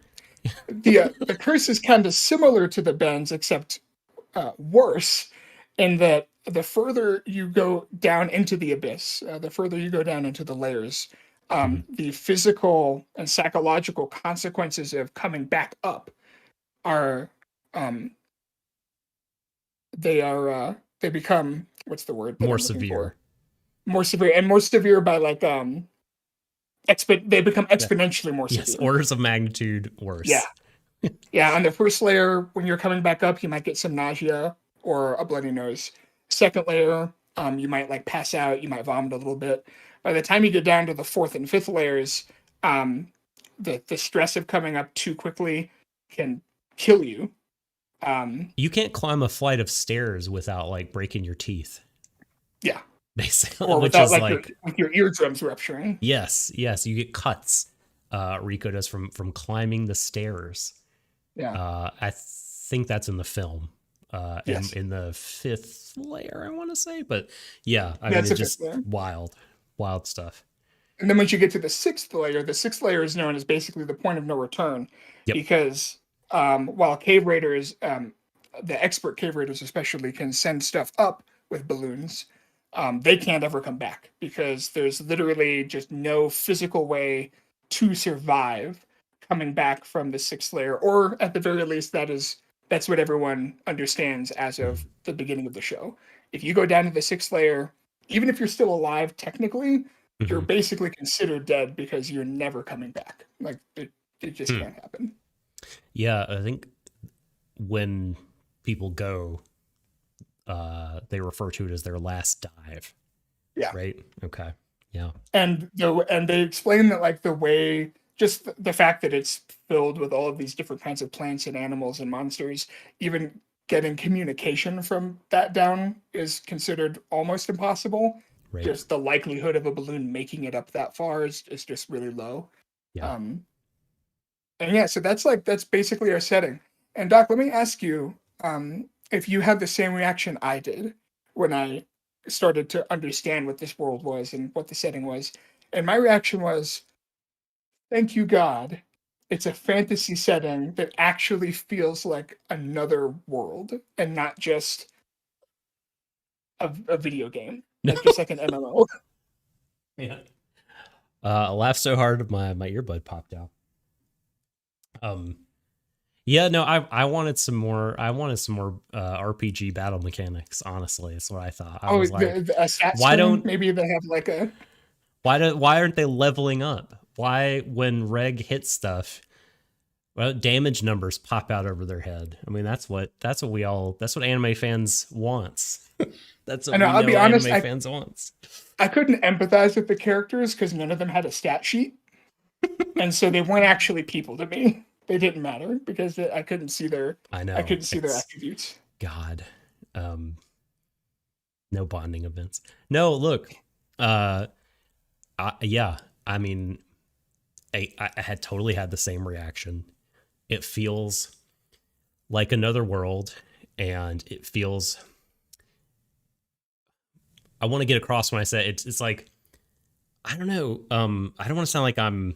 I don't want to have to like put other anime down or complain about other things to build up how incredible this show is, but I'm gonna do that because like I think a lot of fantasy anime in particular, but I'll broaden it out to media.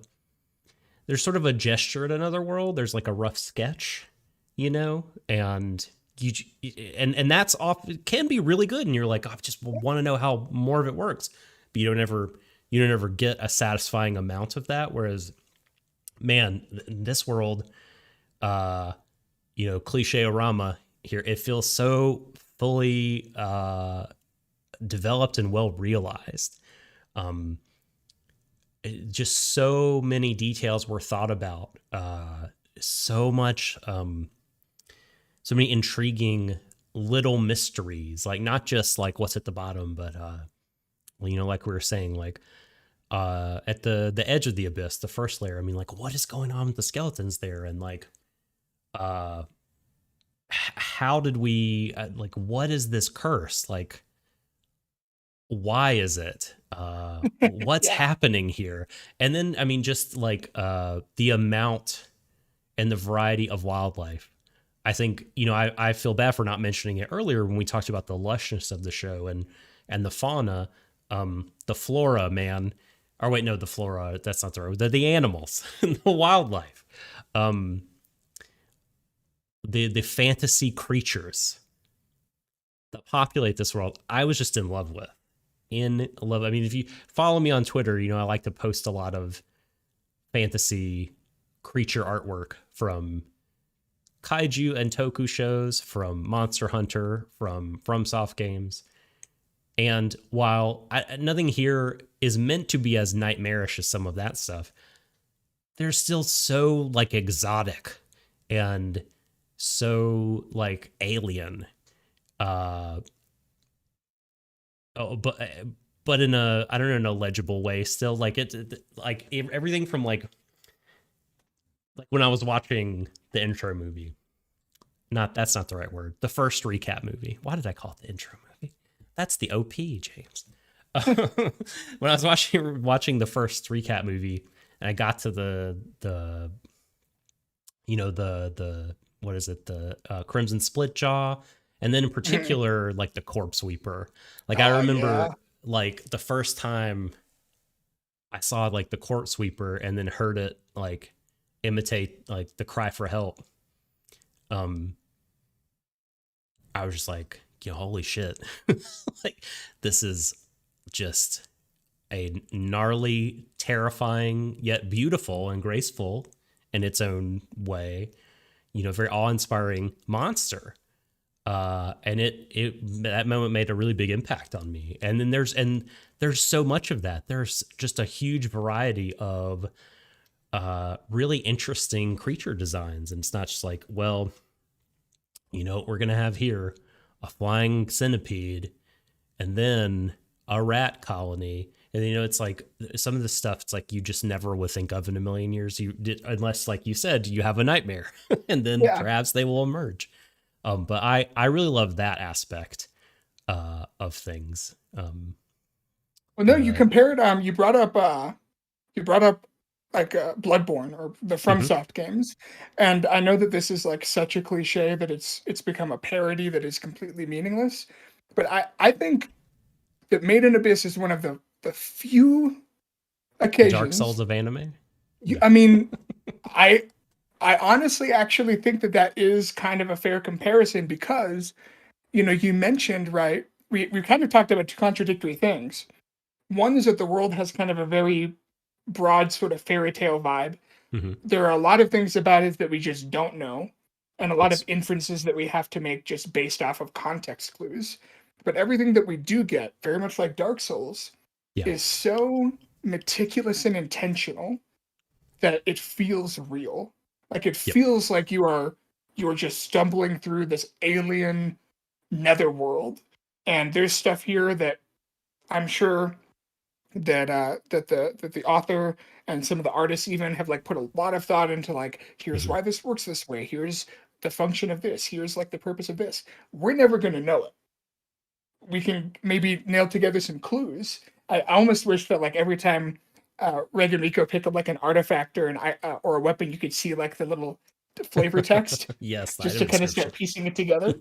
Yeah. But I think that the FromSoft games, that's like a really, really apt comparison because those games, I mean, they get praised for their level design not just because of how mechanically satisfying the levels are, even though they are, Mhm. you know, probably the best in the industry at what they do in that respect. But and you were the one, Doc, that really kind of turned me on to a lot of what these FromSoft games are doing that kind of works in my wheelhouse. And that is that even when you're not like thinking consciously about like the plot or Mhm. the setting of the world, you still feel as if it is a place that exists Yeah. in a way that I think a lot of games, even amazing AAA games, don't quite reach because you're aware that it's, oh, this is like pretend New York, or oh, this is pretend uh Oregon, right? If you're playing like Days Gone, or Yes. oh, this is pretend Seattle if you're playing The Last of Us, Mhm. or oh, this is Tamriel if you're playing Oblivion. But you're still aware of those places as like playgrounds that were made for you to, you know, video gaming. Whereas the FromSoft games and Made in Abyss, I don't know, there's something legitimately otherworldly about them, and I Such a just think good that's point. so cool. It's such a good point. Yeah. You don't feel like this is like you're sort of on some kind of theme park ride. Like here's a experience catered to you or whatever. It's like you're Yeah, getting some kind of like illicit glimpse into a real place that does exist. And oh my god, it's really uh terrifying. It is awe-inspiring, beautiful, uh but in ways that are otherworldly, but also I think in its own way very grounded, because like our own kind of nature and wilderness and space and the bottom of the ocean and everything, like there's the indifference of nature at play in the abyss that when experienced by humans can seem like cruelty. And there's a lot of human cruelty in the show, of course, that we'll get into, but there's also like just, I mean, the abyss is not your friend. Uh, and I think that's part of what draws so many people to, not it draws us to watch the anime, but in the story as well, it draws the cave dwellers, I think, uh to explore, yeah, to that sense of danger. In addition to like, finding artifacts and the joy of discovery and what have you. totally. Oh, and then in addition to so we have the abyss itself, right? And like you said, it's this completely wild and sort of untamable. Just I mean, it is a world in and of itself, and so we God, have even the humans. man, I'm sorry I cut you off, but even like No, stuff like it's just so well thought out. Like what is, I need to check my notes to see what this creature is called that they encounter in the fourth layer, in the giants goblet, the orbed piercer. oh yeah, Like,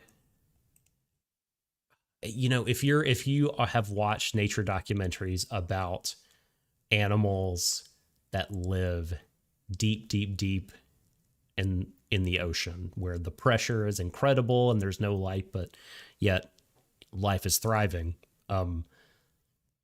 because they have these other ways of getting around that we're used to. It almost seems alien, like the kind of translucent life down there and mhm, the way that their senses work that are so different from ours.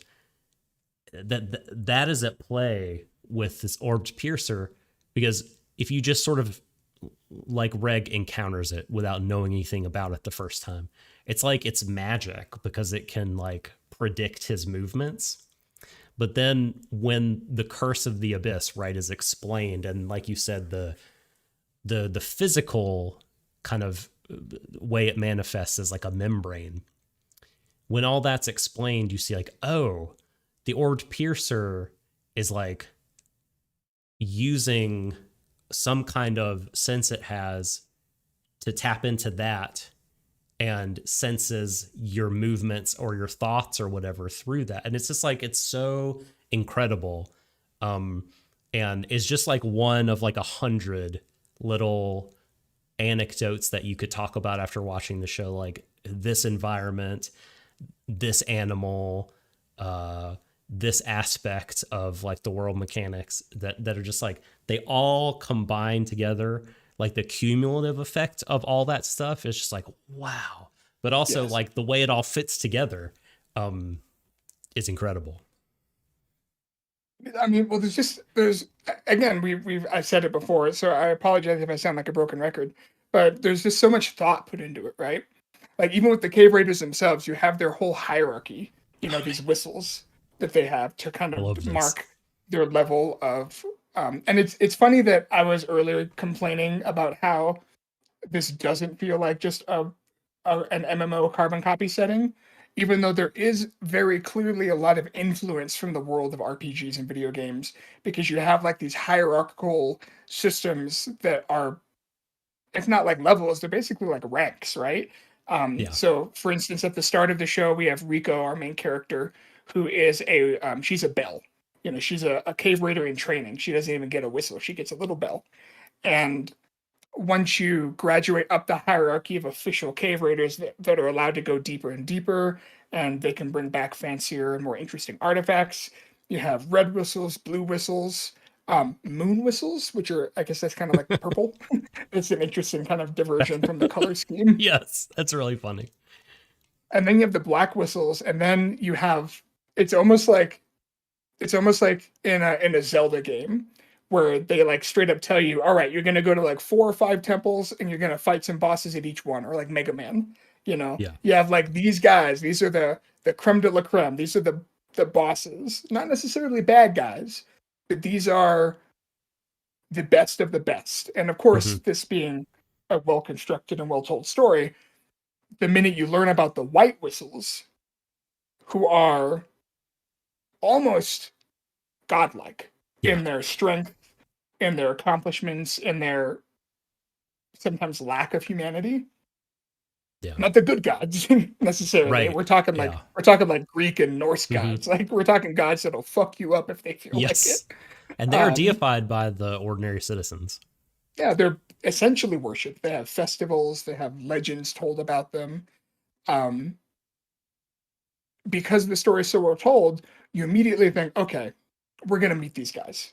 Like they're gonna become kind of central figures of this story in some way, shape, or form. Hmm. Maybe not all of them, right? For instance, Rico's mother, Liza, Hmm. Liza the Annihilator, which the Great greatest name. name ever. Great name. Um, Imagine being so ferocious in some respects that you're just called, oh yeah, she annihilates things. That's like her key personality trait. Um, Yes. Yes. but that's Rico's mother. You have Ozin the Immovable, right? You have Hmm. and I made sure to write it down because it's such a delightfully um shit boy title that but oh, where'd he go? The Lord Bondrewd of the Dawn. novel, Yes. the Bondrewd. sovereign lord of dawn, but he's Bondrewd the novel, Bondrewd the interesting. He's an open book. Yeah. Hey. Bondrewd the interesting. Bondrewd the good at parties. Yeah. um And then but yeah, I just a couple we don't meet. yeah, not yet. I still hold out hope. I'd like to meet him, especially Hmm. because we get a little glimpse of their like silhouettes and they look cool. Yeah. I'm sure they're like awful, terrible people, but they look cool. I know. Like I wonder if there's a kind of linear trajectory of like the farther down you meet these people, like just the worse that they are. I mean, I have to imagine that almost has to be the case, right? Like you have to be the kind of person, assuming they're alive. Maybe maybe some of Maybe some Mhm. of them are dead. And the assumption that a lot of people are under is that Liza's dead. Right. Um, she's assumed to be dead, um, because she went down past that sixth layer on her final dive. But assuming that some of these other like Sraho the Obscure, which again, what a fucking name, or Wakuna the I only Chosen. watch indie films. Yeah, the minute I Wakura the show a Chosen. movie to a friend, I hate it because then someone else has seen it. Um, Yes. So good. Oh but man. I have to imagine that if you're the kind of person that can not only survive the sixth layer or the seventh layer, but like thrive there, Yeah. you're probably like a monster. You know, I think you kind of have to be to a certain extent to do the things that would need to be done to even get there, as we learn later on in the film. Yeah. Yeah, which is a really fascinating part of it, the difference in how this hierarchy and its sacred objects are viewed and thought about, like away from the action on the surface. The good people of Earth. Like the difference between that versus like the cold reality on the ground is stark, and I feel like really rings true Yes, about. Uh, I mean, you could, I guess, like think about. In some ways, you could think about multiple kinds of organizations in this way, viewed from afar versus viewed from up close. But I mean, I think the easy parallel is to religion, or specifically to cults. I think you hmm wrote that down in the outline. I think that's a really good way to think about this group of cave dwellers, and uh, how the Orthians think of them, is to think about it, and to think about the dumb, not dumb because they're cool, but the whistles, and the ranks. It's like it's like in Nixium getting your new scarf when yeah, you've done enough multi-level marketing to create more customers or whatever. or been in enough orgies. Yes. Yes, that too. That too. Um,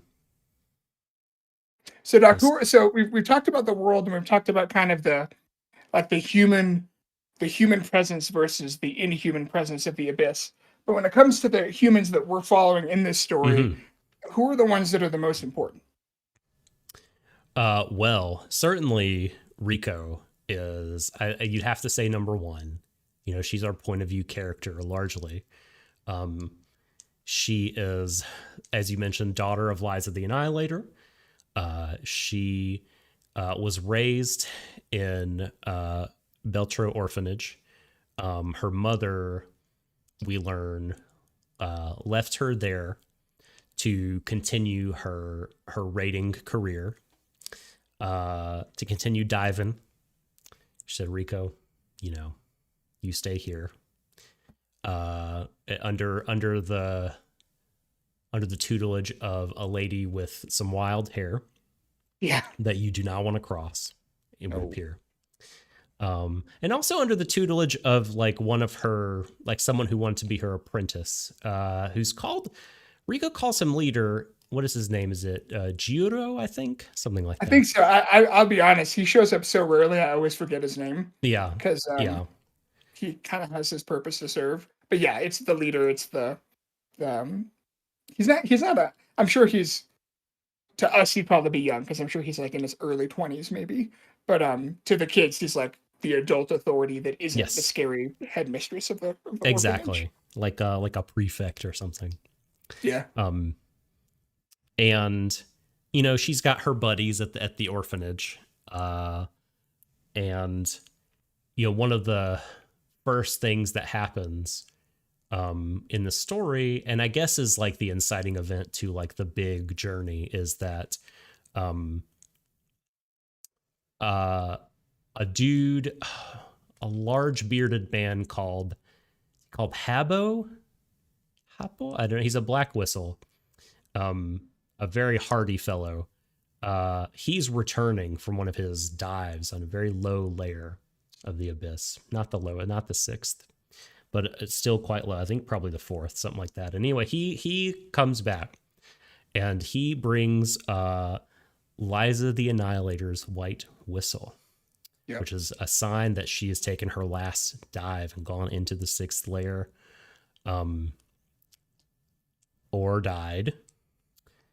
And along with that, there's a note that says, like, what does it say? Like, answers are at the bottom of the abyss, or like, I'm waiting for you, something Yeah, like that. so it's interesting because Rico assumes that the note is from her mother and is meant for Mm-hmm. her. That's, Right. she's a kid, right? And even though it's interesting because at no point is Liza's, abandonment of her child really ever framed as anything other than like the obvious and noble choice that she would have made as the White Whistle. Not by the story, but by the characters, right? Like Rico doesn't seem to resent her mother for it, at least not outwardly that we've seen. The other characters in the story don't seem to have passed any kind of judgment on that. Like they're they're all basically of the assumption that like, yeah, of course she kept diving. That's what you do if you're a Right. White Whistle. Like that's Mm-hmm. your purpose. Um, but it's very obvious that Rico is, if not traumatized, then very much affected by having grown up without parents. Right? We find out much later on Mm-hmm. that her father died, pretty much either shortly before or shortly after she was born. The timeline's a little wonky, but right around the time she was born, her father died, Torka. And Her dad, so, man, the most yeah, unassuming looking dude. I Like, know, what is right? he I guess doing down in the abyss? Liza liked him plain. I Yeah, guess she liked, yes. Oh man.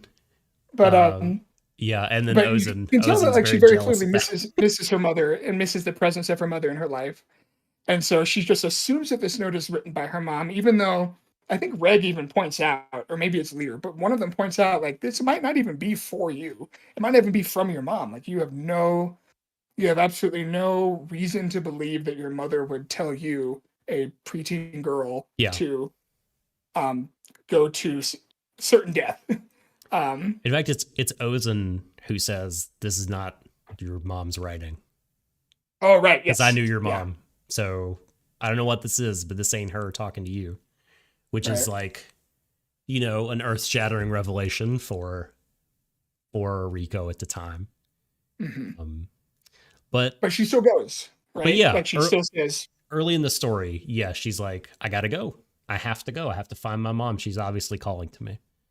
mhm.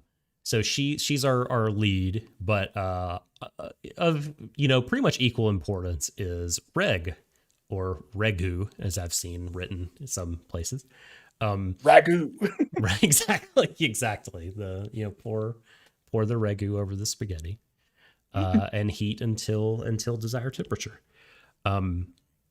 But Reg is interesting because Reg is a robot.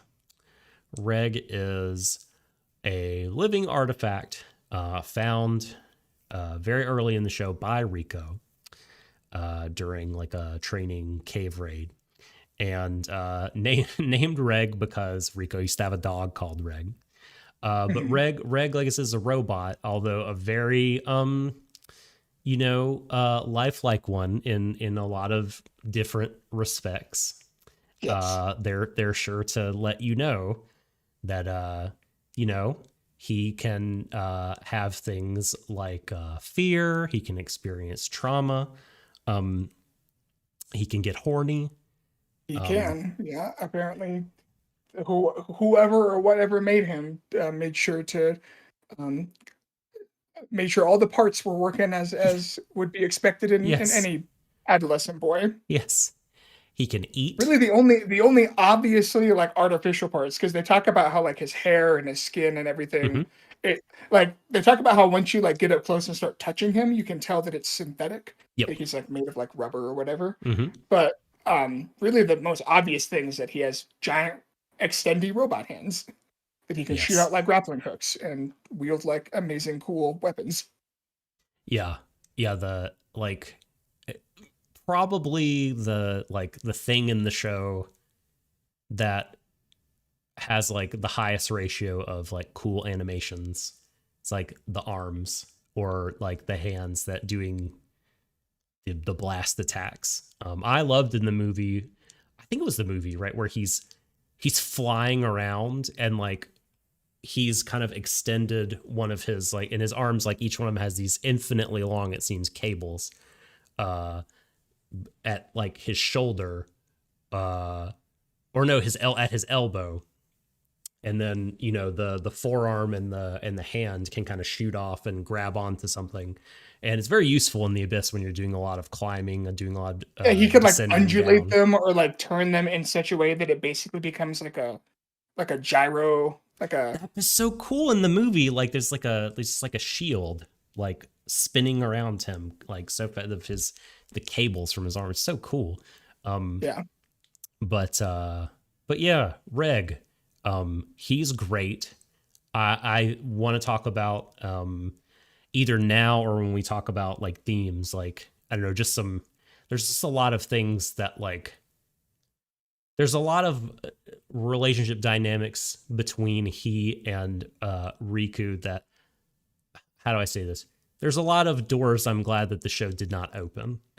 Like they did not Yes. go down a lot of paths. And I'm not even talking about like, gross or sexual ones, just like really trite uh like I mean I guess I'll go ahead and make the point now, right? Like they could have, I felt like, had some really performative like we need to like have their friendship be earned.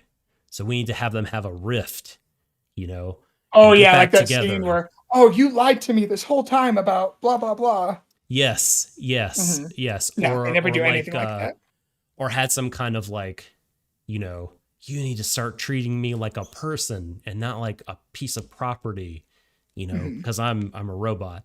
And like, I'm not even saying that those things are like bad per se. They're overdone. They're They're done a lot, cliche. and like I'm just glad that we didn't focus on that stuff here. Like the what needed to be focused on in the story in the world was focused on, and so I'm like so happy um that stuff didn't happen. And and and so you may be thinking like, oh well, that doesn't sound like there's any kind of development between the two, no kind of evidence of their friendship. You couldn't be more wrong. Like I No. love their friendship. They're just so, it feels so deep, and they care about each other so much. And like, Reg is a robot, and I remember like early on, I'm like making notes about like, you know, it's weird that a robot is doing this, or like I wonder if his like robotic kind of nature versus like human nature, if that is going to come into play, like in terms of like what he can feel or how close he can get to someone. And it just doesn't. Like they get really really close, and the things that they endure together, the kind of triumphs that they share, like it builds really well. And like I mean, just by the end of the show, there's not a doubt in your mind that they care about each other. Hmm. um I mean, towards the end of the show, there's a really awful, really terrible thing that happens where Reg thinks he's going to have to amputate Rico's arm because of an injury she sustains. And at that point, I feel like it's all out there. Like you can't, like, there's no question. These two are like a ride or die for each other. These two are Yeah. like going to spend the rest of their lives together, best friends. We love each other. Uh, and we've seen some shit that no one else can understand. like, uh, but yeah, that scene is insane. Um, Well, and I know we're gonna get to that when we talk more about the themes, but I think in general, what you're touching on really speaks to what makes their relationship work, and that's the fact that they need each other, but not in like a codependent. Well, I guess I'm maybe a little codependent. They need each other in a way that works for the story and for the characters, right? mhm. Because Rig has amnesia, and so Yes, he can't. that's a key point. He does not know what he is, who he is, why he is. The only inkling of a past that he seems to have is that he had some sort of encounter or relationship with Rico's mother. They met Mhm. at some point. That much is pretty clear because he has memories of speaking with her, and he has memories of locations that we know Liza was at in the abyss. we don't really have a lot to go on there. And like you said, I think a lot of other shows would have played up that mystery a lot more tritely, or they would Mm-hmm. have used that as like Rico discovers that like Greg knew more about his mom than he was letting on, and like she's mad at him because she cares. Oh It boy, never, just hearing it.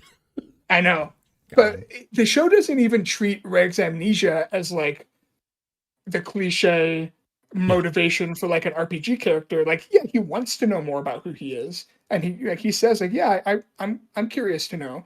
But the reason he goes into the abyss is not because, oh well, I need to find out what my past is, and so Rika will help me do that. I'm going to use her to get more information and whatever. No, he goes because he's a robot with extendy arms that can shoot giant laser beams, and um, literally, I mean, Rico acknowledges from the beginning, and this is going to tie into our thematic discussion, that she's never coming back. Like she knows this. When she departs to see if her mother is waiting for her beyond that sixth layer of the abyss, she knows that she is, for all intents and purposes, going to die. Mm-hmm. Maybe not immediately. Like obviously, she doesn't want to die immediately. She wants to find out what's at the bottom of the abyss, but like she doesn't know what's down there. She doesn't know if it's a place that she could survive. I mean, there's no reason to believe that there are living people down there except for maybe like her mom. And throughout the show, like Rico makes it very clear, like she is not afraid to die, and she is willing to die, and she is willing to confront her mortality repeatedly in order to achieve this thing that she feels like she needs to achieve. And so when Reg goes with her to do that, he doesn't go because, oh, I also have a thing I want just as much. No, he goes because he cares about her, and he knows that um without him, she like it's not that she doesn't stand a chance because she's smart, but she's also like a 12-year-old girl. And so when adults that have been doing this cave raiding for their entire lives, you can count on one hand the number of people that have gotten to the sixth layer Yeah. over 1,000 years.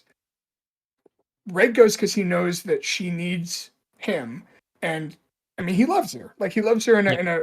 I mean, it's hinted that he has romantic feelings for her, but he Mm-hmm. loves her in the way that two people would come to love each other when they know that they're the only things keeping each other alive, right? Yeah.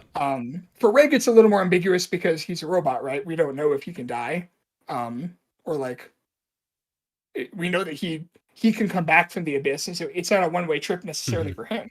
But still, like it's a relationship that is so much deeper than just merely, oh, we're childhood friends, or oh, we're we have a mutual goal. It's like, no, like we want to be there for each other, even though we know this is going to be the most difficult and probably final, the only adventure we'll ever get to go on together. Like Rico Mm-hmm. isn't getting a second one, as far as we know. Like we have no reason to believe she is. Yeah. Yeah. Totally. I mean, that's all very well put. And I mean, certainly you feel like by the end of the show, like these two are pretty much just life partners. Uh, as I was saying earlier, um, and I guess you could quibble that kind of that like level of kind of devotion and love is not pre-established before they descend into the abyss. Um, but I don't know. I It's a think fairy tale. Like that's it one of is. those things where Yeah. I think I always say that when it comes to fantasy, really any story, but specifically like fantasy stories or science fiction stories, but I feel any plot you can have at least one, if not more, but you can have at least one thing where you tell the audience like, look, you have to accept this, Yeah. right? Here's the Like brute facts of the universe, right? Yeah. yeah, like the example I always go to is in Watchmen with Doctor Manhattan, like the Hmm. fact that he figures out a way to put himself back together after being exploded into a billion particles. Does that make any realistic sense of any kind? No. But if you can just accept that one thing, the rest of the story works so beautifully that without it doesn't, that you just go, Yeah. okay, fine. And I feel like in much the same way in this story, like I think there are potentially some like magical or whatever abyss related reasons that would like explain some of their connection to each other. Totally, right? Totally. But The I also forgotten, think, the yeah, amnesia or whatever. yeah, What are the memories? Oh, well, we found out. Yeah. So, yeah. But I also think that like at the end of the day, if the story is this good, and if the mhm, characters are this well written, and chemistry is such a hard thing to do in animation, hmm, to have characters that play naturally and well off of each other, not just romantically, but like you believe these people are friends, like you believe they care about each other. When it works that well, like I think it's fine to just be like, yeah, they love each other. It's fine. They're kids. mhm. And I also thought it was very refreshing, like in terms of this being an anime, how the kind of social mores of affection, distance, all that kind of thing really just did not come into play. Like the Japanese ones, right? Like if you've seen any high school anime, like there's definitely sort of there's ways you go about this in the high school anime universe, even if you're dating, like There's never touching that scene can where be Rico's like, bad. "Call me by my first name, Yeah, Reg." You know, exactly. like, you know, Exactly, right? Or like I can't believe you tried to touch me, or like, oh, Rico's dying, but I have to give her mouth to mouth. Oh, I don't know if I can do it. It's like, you fuck her, she's dying. Like, of course. So yeah. of course, like, so like, I mean, even like from early on, they're like climbing on each other and holding hands and hugging and like just really affectionate. Um, and so I like, mean, one of the first it's just things so Rico does is believable. shove a pencil in Reg's butt. So I guess after that, like, You're you bonded know, for life if you once you do that. like one of the first things she says is, "Man, you have like such an interesting and realistic asshole." Yes. We broke Um, something off in it, but we recovered it while you were still unconscious. Incredible. Oh After that, man. like, yeah, what's sharing a sleeping bag after that? Yes. Like, whatever. Exactly. What's a little hug? Um God. So yeah, also important thing about Reg is his incinerator, or someone else calls it the cremation cannon. I believe another character we'll talk about in a minute calls it the cremation cannon. It is this like mega blast of like erasure. It's basically like anything in the blast is just nuked from existence at the atomic level. And it's a huge part of why Reg is special. It plays like a big kind of part in like his past and why other people in the show are interested in him. We also know where we come to know that it has a finite number of uses based on the amount of power that Reg has. And so, we don't really know, or maybe this is clearer to you, James, or clearer in the manga or something like that. But like, he has a helmet on that displays some kind of glyph or pattern that they sort of indicate how many uses he has left, how many charges he has of his Yeah. incinerator. But I wasn't 100% clear on whether or not that was tied to his lifespan as well. I don't think they know. I would say it's Mm-hmm. I would say based on the nature of the show, I think it's pretty like heavily implied. Or at Yeah. least that would be my assumption, right? My assumption is that once he's out of charges, that's probably like he's probably done Hmm. as far as whatever is powering him. Um, Especially because it's already like so tied into his Yeah. like inner workings that just using it knocks him unconscious for however long. Was it like 10 minutes or something? 2 hours. 2 hours. Okay, yeah, way Yeah. more. I So think yeah, he has he's like a down. 10-minute window once he uses it to get to a safe place, but Oh, then right. he's It out. takes 10 minutes for him to like wear down Mhm. his battery to recharge or whatever. Yes. So that's Reg. We'll be talking a lot more about him. Um, Ozen the Immovable, the unmovable sovereign. Can she be moved? She's next in our little outline. Really fascinating character. She's one of the White Whistles, as James mentioned. Um, she was Liza the Annihilator's mentor. She lives with a child called. It's so hard to say this. Is it Maruk. Maruk? Maruk. Yeah. Maruk? I can't do Yeah. it in Maruk. Maruku. Yeah. Yeah, it's a tough one for me. Who's sort of Ozen's assistant. And they live at a place called the Observation Camp or Secret Camp, depending on the translation you're looking at. That's in the second layer, and it's kind of a way station and like rest stop for people coming up and down. And she's like a significant person. When Reg and Rico are gonna make their descent, like they run into the aforementioned big bearded Black Whistle, who says like, "I'll take you as far as Seeker Camp and Ozen."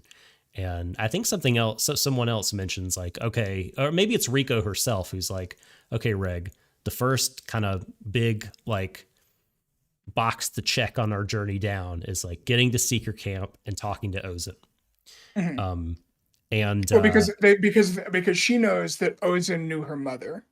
Ozen was like her mother's mentor, and so not yes, only is it like an opportunity for them to recoup and rest, and shower and use the bathroom, yes, um, but it's also basically it's almost like an exposition stop because hmm we spend about 3 episodes in town in Orth, just kind of learning about the world, learning about Liza, getting ready for the journey. And then we spend really just kind of like 1 episode on their fairly easy trip from the topmost layer down to the second. The pre-layer and then the first layer are honestly like really there's almost nothing to it. They if you got have if you some got Reg, shenanigans.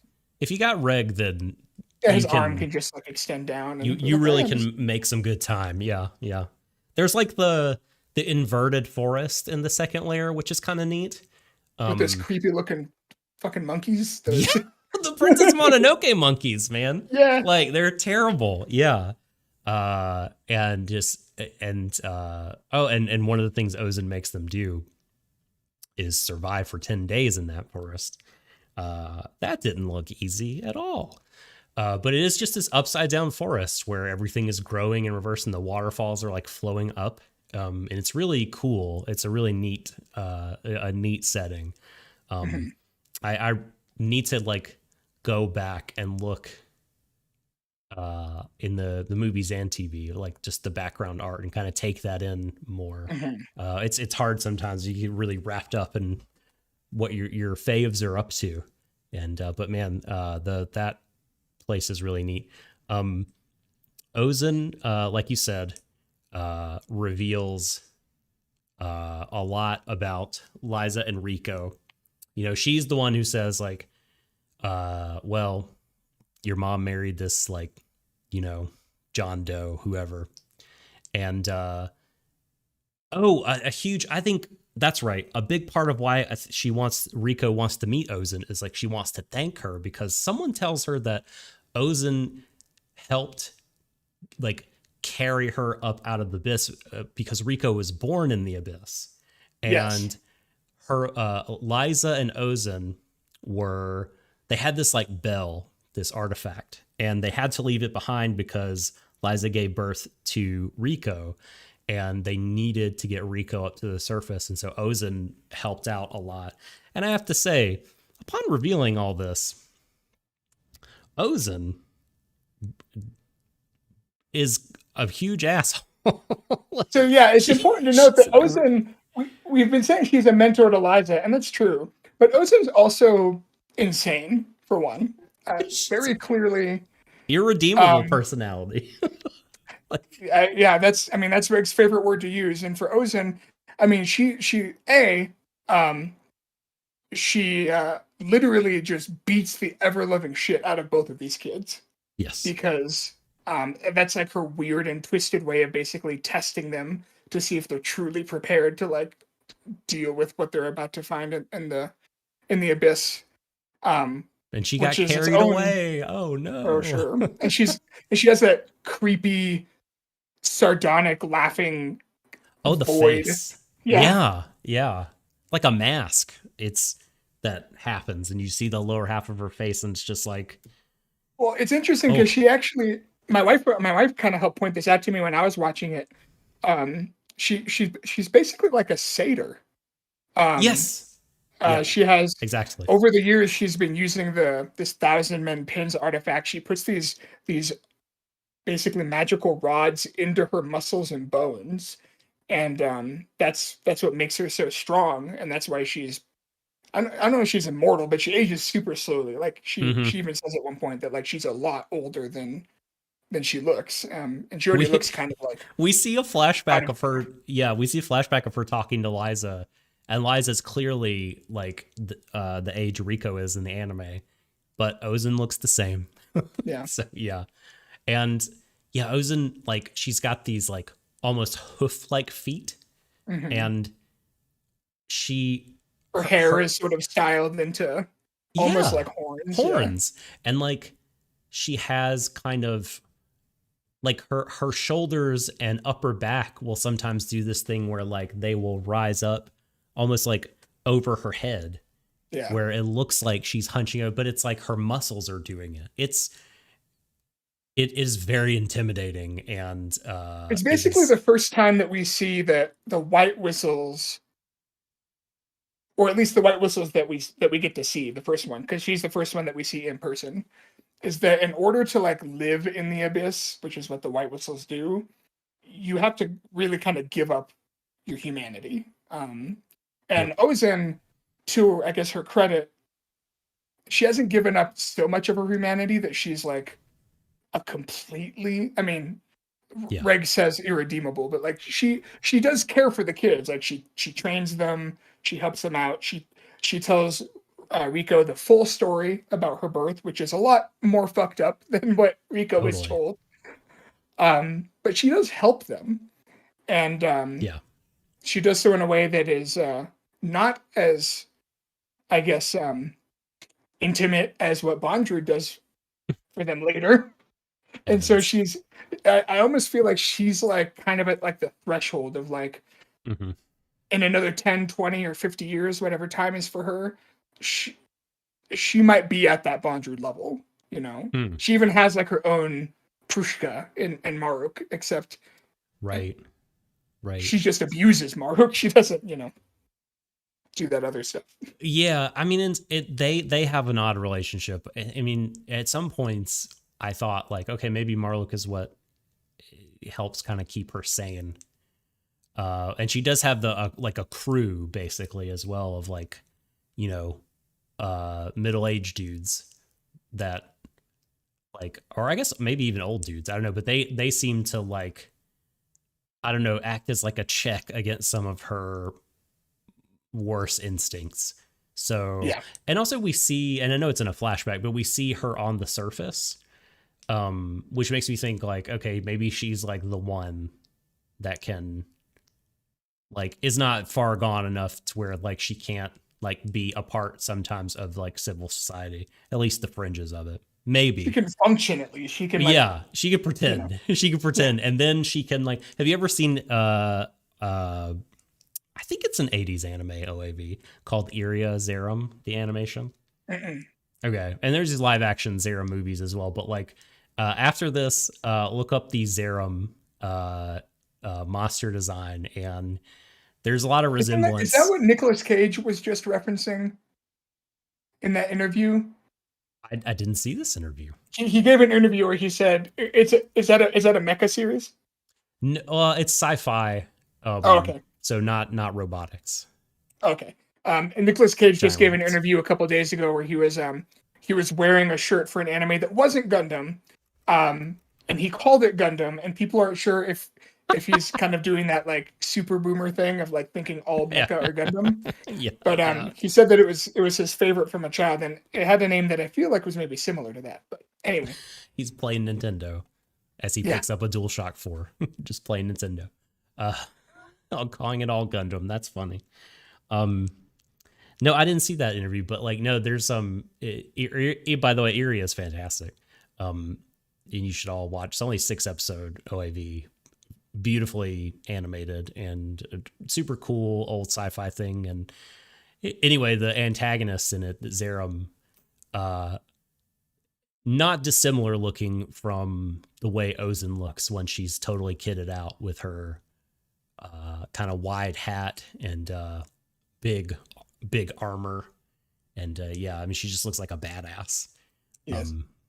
Okay, so before we get to the next character, James, I'm just going to pause briefly to take a short break, and we will be back in just a moment.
Hey, friends, we are back.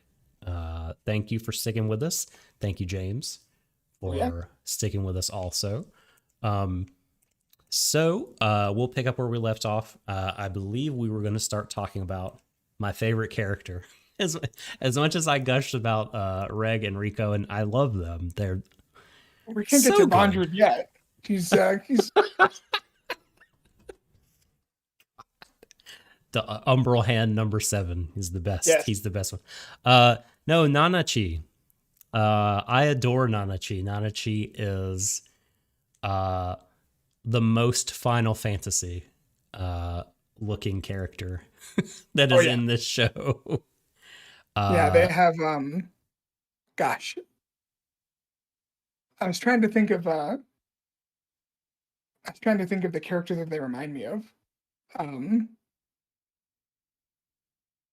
well, I Nanachi lost it. is a humanoid rabbit, so not shapely in the way that Fran from Final Fantasy 12 is, or the The Vieira Vieira. folks. Yeah. Uh, but nonetheless, I want to call them a she, but they are a person of ambiguous gender. Um, but Nanachi uh, reminded me, in addition to the Vieira, one of the first things I thought of, because you see them in their armor, I thought of Onion Bro, another Dark Souls reference. I thought of Siegmeyer Oh of yeah. Katarina, I believe it is, because Siegmeyer. Um, if you've not played Dark Souls, just Google Dark Souls Onion Bro, or Siegmeyer, or Sieglin, or just Dark Souls Sieg. Um, I can't remember who the person in Dark Souls 3 is. That is an onion person, but they're from this kingdom that makes this very particular armor that looks like the people wear it. They look like a really kind of rotund onion. Yeah. Uh, but Miyazaki, the director of Dark Souls, has said like that is not their body shape. That the armor is just shaped that way for defensive purposes, but Sigmar himself is, just sort of a man of like average build, which is funny. And Nanachi's the same way, has really kind of big bulbous armor, but when they unstrap it, they're tiny, Yeah, it's true. which I They're was very, very amused by. like a walking stuffed animal. Yeah. Oh boy, it's so true. Have you thought of who they remind you of yet? I can't remember. It might come Okay. to me. I Okay. think kind of I might be thinking of one of the beast races from Final Fantasy 14, but there's Mhm. so many of them that I forget. So many. Um, so Nanachi refers to themselves as a hollow at one point, or at least that's the way it's translated. In the Yeah. notes here, we have they're transformed into Narahete. Is Yeah. that okay? Yeah, that's another term that you'll see a lot. I think just based on the fan translation. Okay. And they were once human. But they were, cruelly turned into this adorable form by some really heinous, inhumane experimentation at the hands of Bondrewd, the novel, the sovereign uh, of the The white dawn. whistle who occupies the fifth layer. God, And the Nazi doctor, Bondrewd. yeah, I mean the comparison is apt. So he's not your favorite character. I just need to make sure that because I had all this fan art pulled up that I was going to send you. Please don't send it. Yes, no, that I will not subscribe to your newsletter. I will not click on this art. that's Uh, the running joke in the Maiden Abyss fandom is that Bondrewd is the dad of the year, when in fact you he is really, oh man, in a medium filled with terrible dads, because anime is nothing if yeah, not known for having horrible father figures. Bondrewd is up there because there Bondrewd up isn't just there. Nanachi, right? We long story short, Bondrewd kidnaps. He kind of lures children like the Pied Hmm. Piper to his I guess his laboratory, his research station on the Like the fifth Pied layer. Piper or American military recruiters. Hey, poor Yeah, children, would you like yes, an opportunity to escape your life of squalor and wretchedness? Come, be a part of this. We're doing cool stuff. You yes. can have The work you do toys. will save people and make the Mm, abyss easier and better for everyone. Which I guess technically might be sort of true, horribly enough. But of course, whether or not it's worth it is a completely eh, different question. right, right. But yeah, Bondroid is specifically he's like a big armored lizard looking guy. He has like a giant tail and everything because of how inhuman he's become over the course of his many experiments and artifact Did he always integrations. have that tail? Like his first kind of the first time we see him, did he have that tail? I believe so, yeah. I Okay. believe that was that's kind of that's a part of the version of Bondroid that we get to know. Always there. Okay. Okay. Yeah. I couldn't Just to kind of recall. signify that like he's even further like beyond that sort of inhumanity than even Oh Ozim. yeah. Oh yeah. Like he's even more of like a hybrid, like a creature. But Mhm. his main goal is to try to basically discover a way to counteract the effects of the curse. Um, in general, yeah, but specifically so that people going down to the sixth layer can come back up. Mhm. Um, ostensibly for humane reasons, but also, of course, because there are so many treasures and fonts of knowledge to be found. And isn't So it a many shame that, treasures. And I also get the sense that he just wants the power to do that. That like his ability to do the unthinkable, manipulate nature in that way, just that accomplishment in and of itself, apart from the kind of things it would lead to, gets him off that kind yeah, of he's very much power. like he's almost like a parody of like the scientist who does it Yeah. just for the sake of science. Like he just wants to see what will happen, and he Hmm. thinks the pursuit of that knowledge is worth anything, including sticking Nanachi and their best friend Midi into basically an Maybe. elevator contraption, and that contraption we discover in some way, shape, or form transfers the effect of the curse onto one subject over another, so that even though Namachi goes down to the sixth layer, a place that you are not supposed to be able to come back from, she is brought back up through this elevator, and instead of dying, she's just transformed into this hollow, this creature that is not really human anymore, but also still alive. Yeah. Whereas their friend Midi um, is turned into a shambling and immortal pile of screaming flesh. You've seen I Devilman guess Crybaby, right?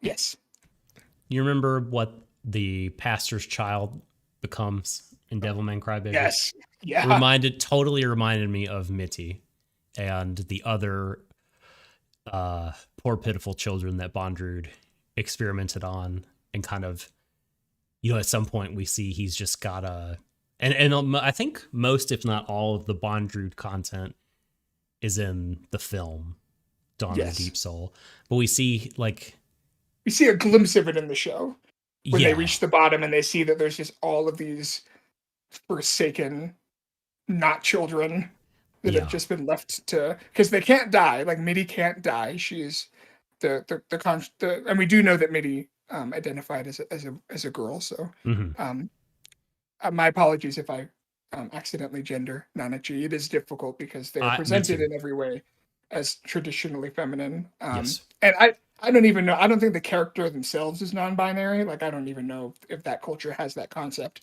But the author has stated that they prefer Nanachi's gender to remain ambiguous. So we will absolutely respect that. But Midi, she was a young girl, and then when she basically bore the brunt of two people's curses at once, um, Hmm. she was turned into a thing that can't, as far as we can tell, can't think in the same way that like a human can think, Yeah. can't speak, can't communicate, can't eat, can't um, can't do anything really other than sort of slither around and cry, cuddle, I guess, a little bit. Like there's Yeah. some remnant of There's human some, connection there. exactly. There's like some question as to like the level at which she is like an experiencer of her world.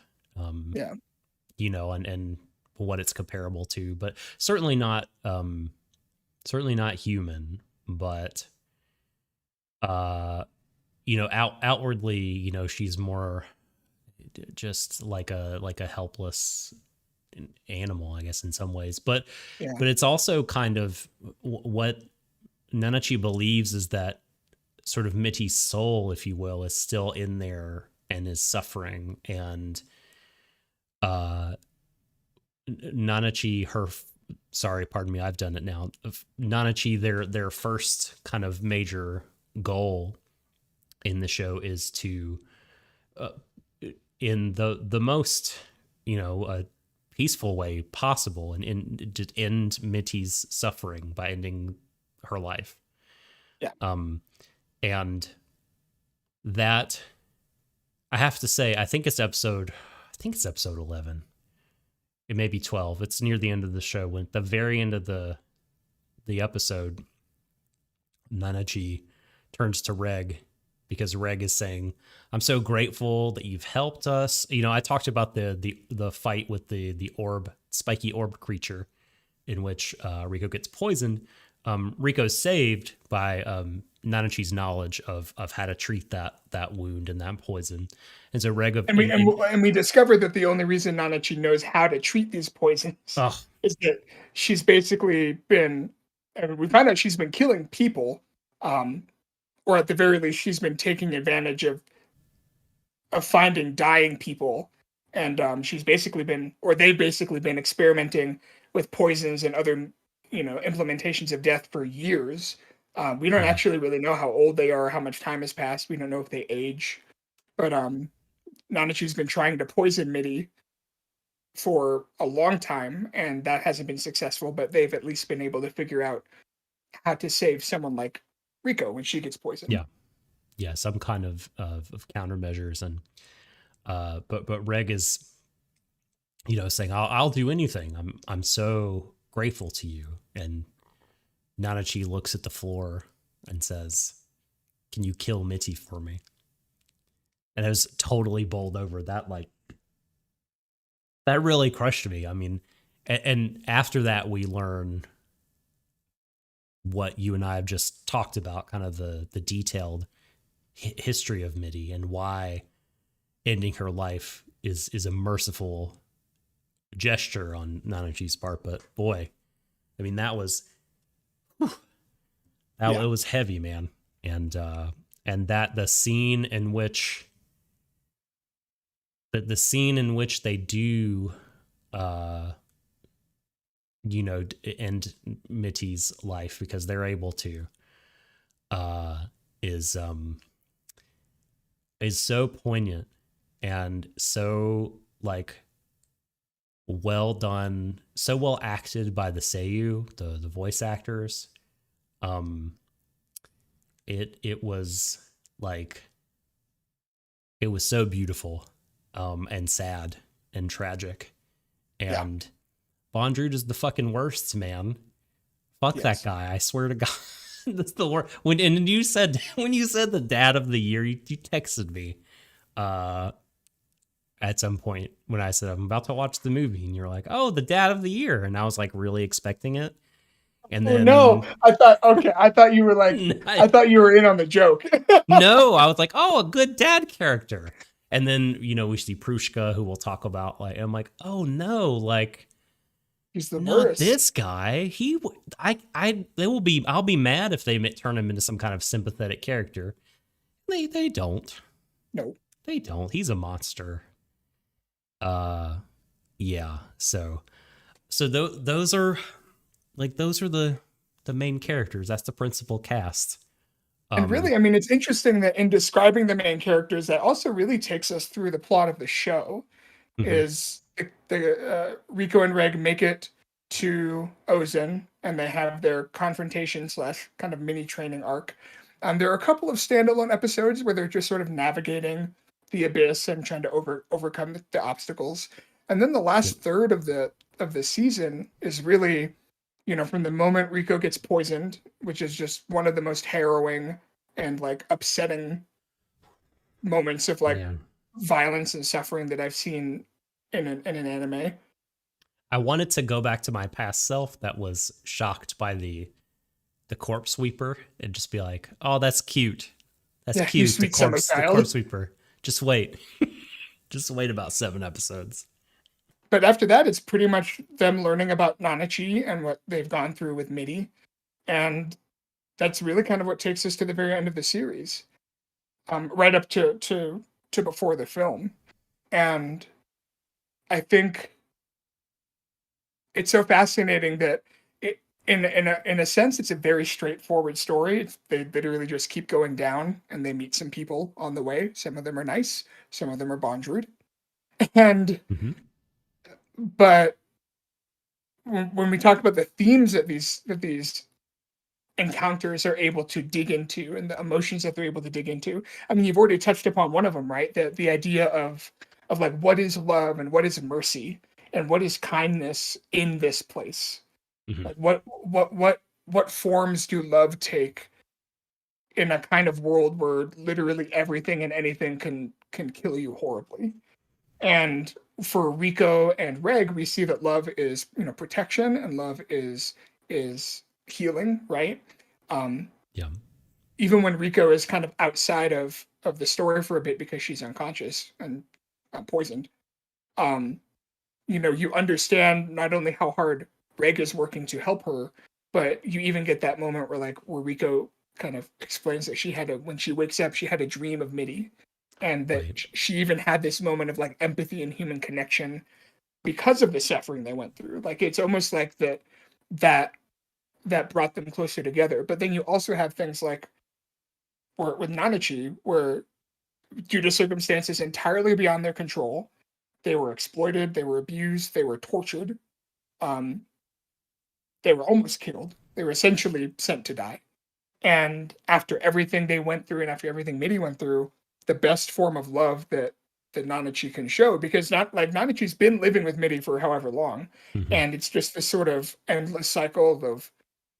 I mean, Nanachi recognizes that they're not living a life because they're only living to try to find a way to kill Midi, and Midi isn't living a life because, as far as they can tell, they're basically trapped in a body that is not capable of living. And so how do you show love and care in that situation? Which is a very complicated and a very nuanced point for a show like this to tackle, when it really could have just been about, oh look, a scary monster, Yeah. or oh look, a boss fight, you know? Yeah. Yeah. And it's complicated, man. Uh, you know, Nanachi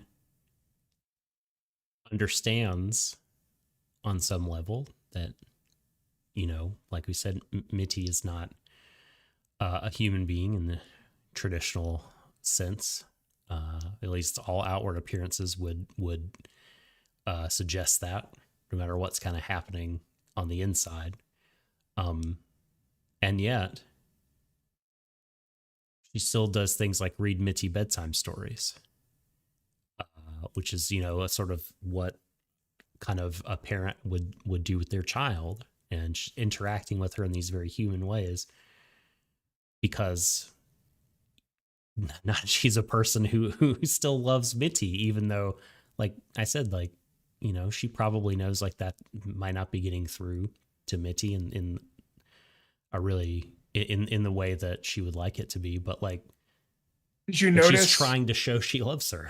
you know Did you notice my former editor at Anime News Network, Jacob Chapman, pointed this out way back on Twitter when the show was first airing? But did you notice how in that final shot of and I guess should we give that second spoiler warning? Or let's we're do it. probably Let's do yeah. it. Yeah. So if you haven't gathered by now, we're gonna break everything down. End of the show, stuff that happens in the movie, um, death, all that stuff. Everything is on So the table. yes. Um, but I don't know if you noticed in one of the final shots of the series, right before that montage that is so perfect. Yeah. You see Nanachi's house, and you see that they made it to basic, either consciously or unconsciously, it looks like MIDI. Like Oh my like their god. home literally looks like MIDI. It has like the same. Oh my god, I hadn't. No, I didn't catch. I always thought it looked like. Do you remember the kind of episode in which Riku had to fend for herself and take care of Reg while he was KO'd? Yeah. And she gets through all these different kind of obstacles. And one is like she accidentally gets digested by a plant jellyfish squid octopus Yeah. thing, like, and she has to cut out of her out of its stomach. um I it resembled that thing to me. I need to go back and look at that. That's amazing. It has like the one eye and then like the kind of crossed it like it. Yeah. Mm-hmm. When you look for it, it's almost like, oh, of course. Once it's pointed out, Yeah. it's again, and it. I'm gonna do my best not to say anything that will make me cry on air, but the fact that when Mitty died, right, and Nanachi said like she was my treasure, like she was the Oh my thing that I god. lived for. Yeah. Um, and the fact that like that they literally made their home into you know into the version of their friend that Mm-hmm. exists now, right? Like to try to make something beautiful or something familiar out of this horrible awful thing that they've been through. It's just again, this show could have been about these kids go on an adventure. But time and again, one of the things that we wrote down in the theme section, right, is that from the very beginning, these kids are walking into their deaths. And it's not like a subtextual thing. It's not played as like naivety, right? It's not like, oh, these kids have no idea what's waiting for them. One of the things that makes Rico such a compelling protagonist is that she's very educated. She knows about the creatures in the abyss. She knows about the dangers they're going to face. And there's even a point where one of my favorite scenes from the earlier part of the show that kind of really ties into this kind of this struggle between keeping Mitty alive or letting Mitty or allowing Mitty or giving Mitty the ability to die Mm-hmm. is there's a scene where Rico makes a meal for herself and Reg, Mm-hmm. and they're having this conversation, and the conversation eventually gets to the point where within the culture or the cult or almost like the spiritual um, sort of cosmology that these cave raiders have adopted, death is such an inevitability and such just an inherent part of what they do that even the kids have learned to see it as not something to be feared necessarily, but something to be embraced. Where Mm-hmm. because Rico remarks, oh, it's that's right. I don't know, I can't remember if they're eating a corpse weeper or if they're eating the corpse They weeper are. that like Yeah. yeah. And Reg is like, I don't know how you can eat that. We just saw that thing eating the corpse of another person. Like Yeah. you're eating that guy. And Rico basically says, yeah, I mean that's how it is down here. We are not the top of the food chain. We are not the apex predator. We are, if anything, helpless compared to most of these creatures. And Mm-hmm. in order to do what we do, and in order to pursue this, this goal, this vision that we have, or that I have as Rico, we have to accept that we are going to die. All right. Maybe it'll be in our first raid. Maybe it'll be in our 20th. Maybe it'll be in our 50th. But like built into the culture of this whole society is the end goal is to die, right? The end goal is to become such a venerated and such a respected raider that you can go into that final layer and meet your end like on your own terms. And to say like I'm walking into the unknown, the abyss, right? Yeah. Instead of being taken by it.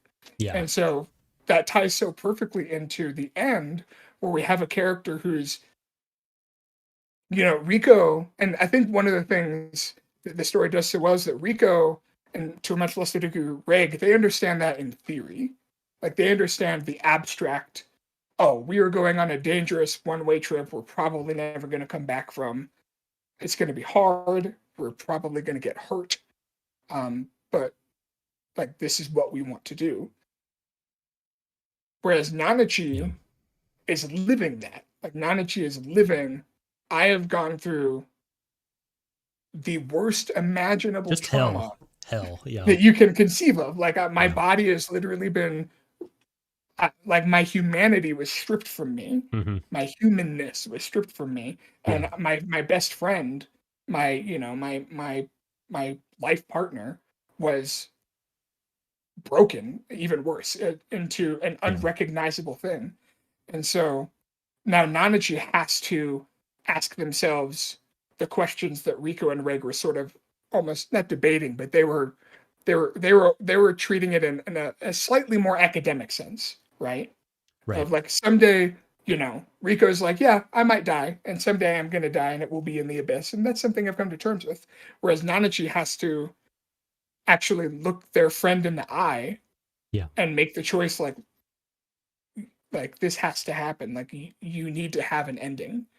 Um, and I don't know, like it's so perfectly paced and so perfectly like doled out over the course of the series to get to it that is, final scene where you can have Reg, you know, give Mitty the ending that we presume that they want, and that I think Rika's dream sort of encounter with the eyeball.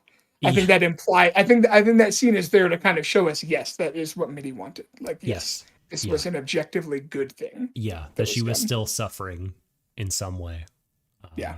So Anyway, I'm sorry I went yeah, on a bit of a tangent there, but it's so rich. It's almost impossible not to like fall down that rabbit hole when you're talking about it because it's not just one scene or one the whole, episode, it's the whole thing. yeah. I mean, I don't know how to follow that, James, because because that was so beautifully said, and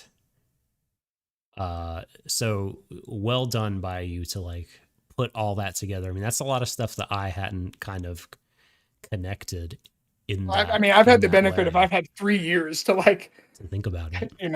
think about it and reflect on it. And Yeah, I mean, it's just really really beautiful. I'm like, I'm like, gosh, where do I? There's so many things I want to respond to, but also I just want to think about your statements. I guess the thing that I will say, like, um, is what one of the you mentioned the corpse eater scene. I'll just zero in on that, even though it's less to do with kind of the big point you were making. But when Reg and Rico are eating the corpse weeper, and Reg has that moment of like, what are we doing here? This is sort of like cannibalism adjacent, uh, and like Rico's like, well, if you think about it, like that's everything here. Like everything and everyone nourishes everything and everyone else. Like, because the way the abyss is, like, creatures and people are always dying, and that's always nourishing other, but in a way, like us trying our best to reach our limit and then dying, like our last act even after death, right, is to like give sustenance to these other creatures who will continue on in that same way with that same animated vigor, uh to live as hard as they can until they reach their end. And and even in like the afterlife, like that they kind of the religious aspects of the abyss, like they talk about that people have formed a religion around it, in addition to like the cult of the cave dwellers. Like there's other aspects to it, like people believe that your soul, in a very sort of a Plato fashion. I can't remember the dialogue, but there's I think it's the maybe oh, what is it? It starts with the, God damn it, it's been too long since I've read the dialogues, but there's a dialogue where he talks in depth about his kind of where Socrates, or Plato via Socrates, talks about like what he thinks about reincarnation. And it's very similar to what happens. Like your soul goes to the bottom of the abyss and then kind of comes back up to ensoul a potential being that's crying out for life. And so like even in that way, like there's this big kind of cycle uh, of beings kind of nourishing each other in this way, even in like a really cruel, seemingly cruel, certainly indifferent world that is the abyss. Um, Another point that I wanted to bring up was about Nanachi specifically, and the fact that I love them so dearly. I mean, they could have been such, like so many things in the show, and we've pointed it out, that they in particular, I think, just easily could have been like really tropey. Animal friend, animal girlfriend, whatever. Tsundere, because she's very like, get away from me, Reg. But also, you're cool. But like, there's just so much more to her than that, and even in her sort of like standoffishness, I feel like it's nuanced. The way that she portrays it. I mean, because she's guarded, but almost immediately there's still, maybe it's just the fluffy bunniness, but there's still kind of a vulnerability there. Yeah. She's waiting for someone to like help her, because she needs help to give this gift to Midi that Midi needs. And there, and she's just such an appealing character and so well acted. I really, everything about everything about them. And I mean, oh gosh, and you mentioned like how, I mean, I think we often can overlook the trauma of her being a bunny, her being turned into a bunny, that like they don't want to be pet because it reminds them that they're not a person anymore, that they're covered in fur, that they're and like there's a lot of people out there that want to go down to the 6th level because they want to be cool white whistle person, but like so many things, like something that is like pleasurable and desirable, if that's what you want, like if it's forced on you, it's just awful. And like you use the word stripped when you talk about her becoming inhuman, and that's exactly, I mean, her humanity was stripped from her against her will and consent. And Bondrewd has the audacity to call it a blessing of the abyss, right? And it's like, just, it's such a big trauma. And I don't even know if in the show you could say that she has resolved it, because she's so absorbed with the tragedy that is Midi, and there's, I don't know, there's just so much to Nanachi, and there's so much to love. I just think that that makes for a good transition, because I think the one thing that we really have left to like, that we really want to make sure that we dig into, is the movie, The Dawn of the Deep Soul. Okay. And specifically how, because I'm curious to know, because you just watched it, right? I watched it for the first time back when it was briefly streaming during the height of the pandemic. I can't even remember how long ago that was, but and I skimmed back through it today. But you just watched the whole thing, and it's very fresh in your memory. And it's, Dawn of the Deep Soul is interesting because it is both a direct continuation of the story, like it picks up exactly where the series leaves off. Yep. And don't worry, we'll definitely make sure to get back to that that final scene of the series. But regarding these themes of, the innocence that Nanachi and Midi and Reg and Rico had, and how that has to be transformed or maybe even destroyed when they confront the things in the abyss. Almost everything they've confronted up to this point, except for Ozin, and even then, Ozin ended up being, for whatever her faults, a genuinely helpful figure. Not an antagonist, I would say. But in Dawn of the Deep Soul, the whole thrust of that film is our party of 3, Nanachi, Rico, and Reg, confronting Bondrewd, because basically Bondrewd's station is the only way to get to the 6th layer. That's like the checkpoint. And this is really the first major time I would say that the characters, their innocence and their their tenacity, their willingness to move forward, where they have to confront human evil instead of Yeah. so instead of the raw nature of the abyss, what the abyss does to or brings out in people, or how people exploit the abyss. And I'm just wondering how you felt that story of Bondrewd and Prushka and how Mitty and Reg and Rico have to react to that. I'm just wondering how you felt that. Mm. Did you think it enhanced the themes of the story? Do you think that it played well? Did you feel like it was maybe a bridge too far when it comes to the violence and the depravity?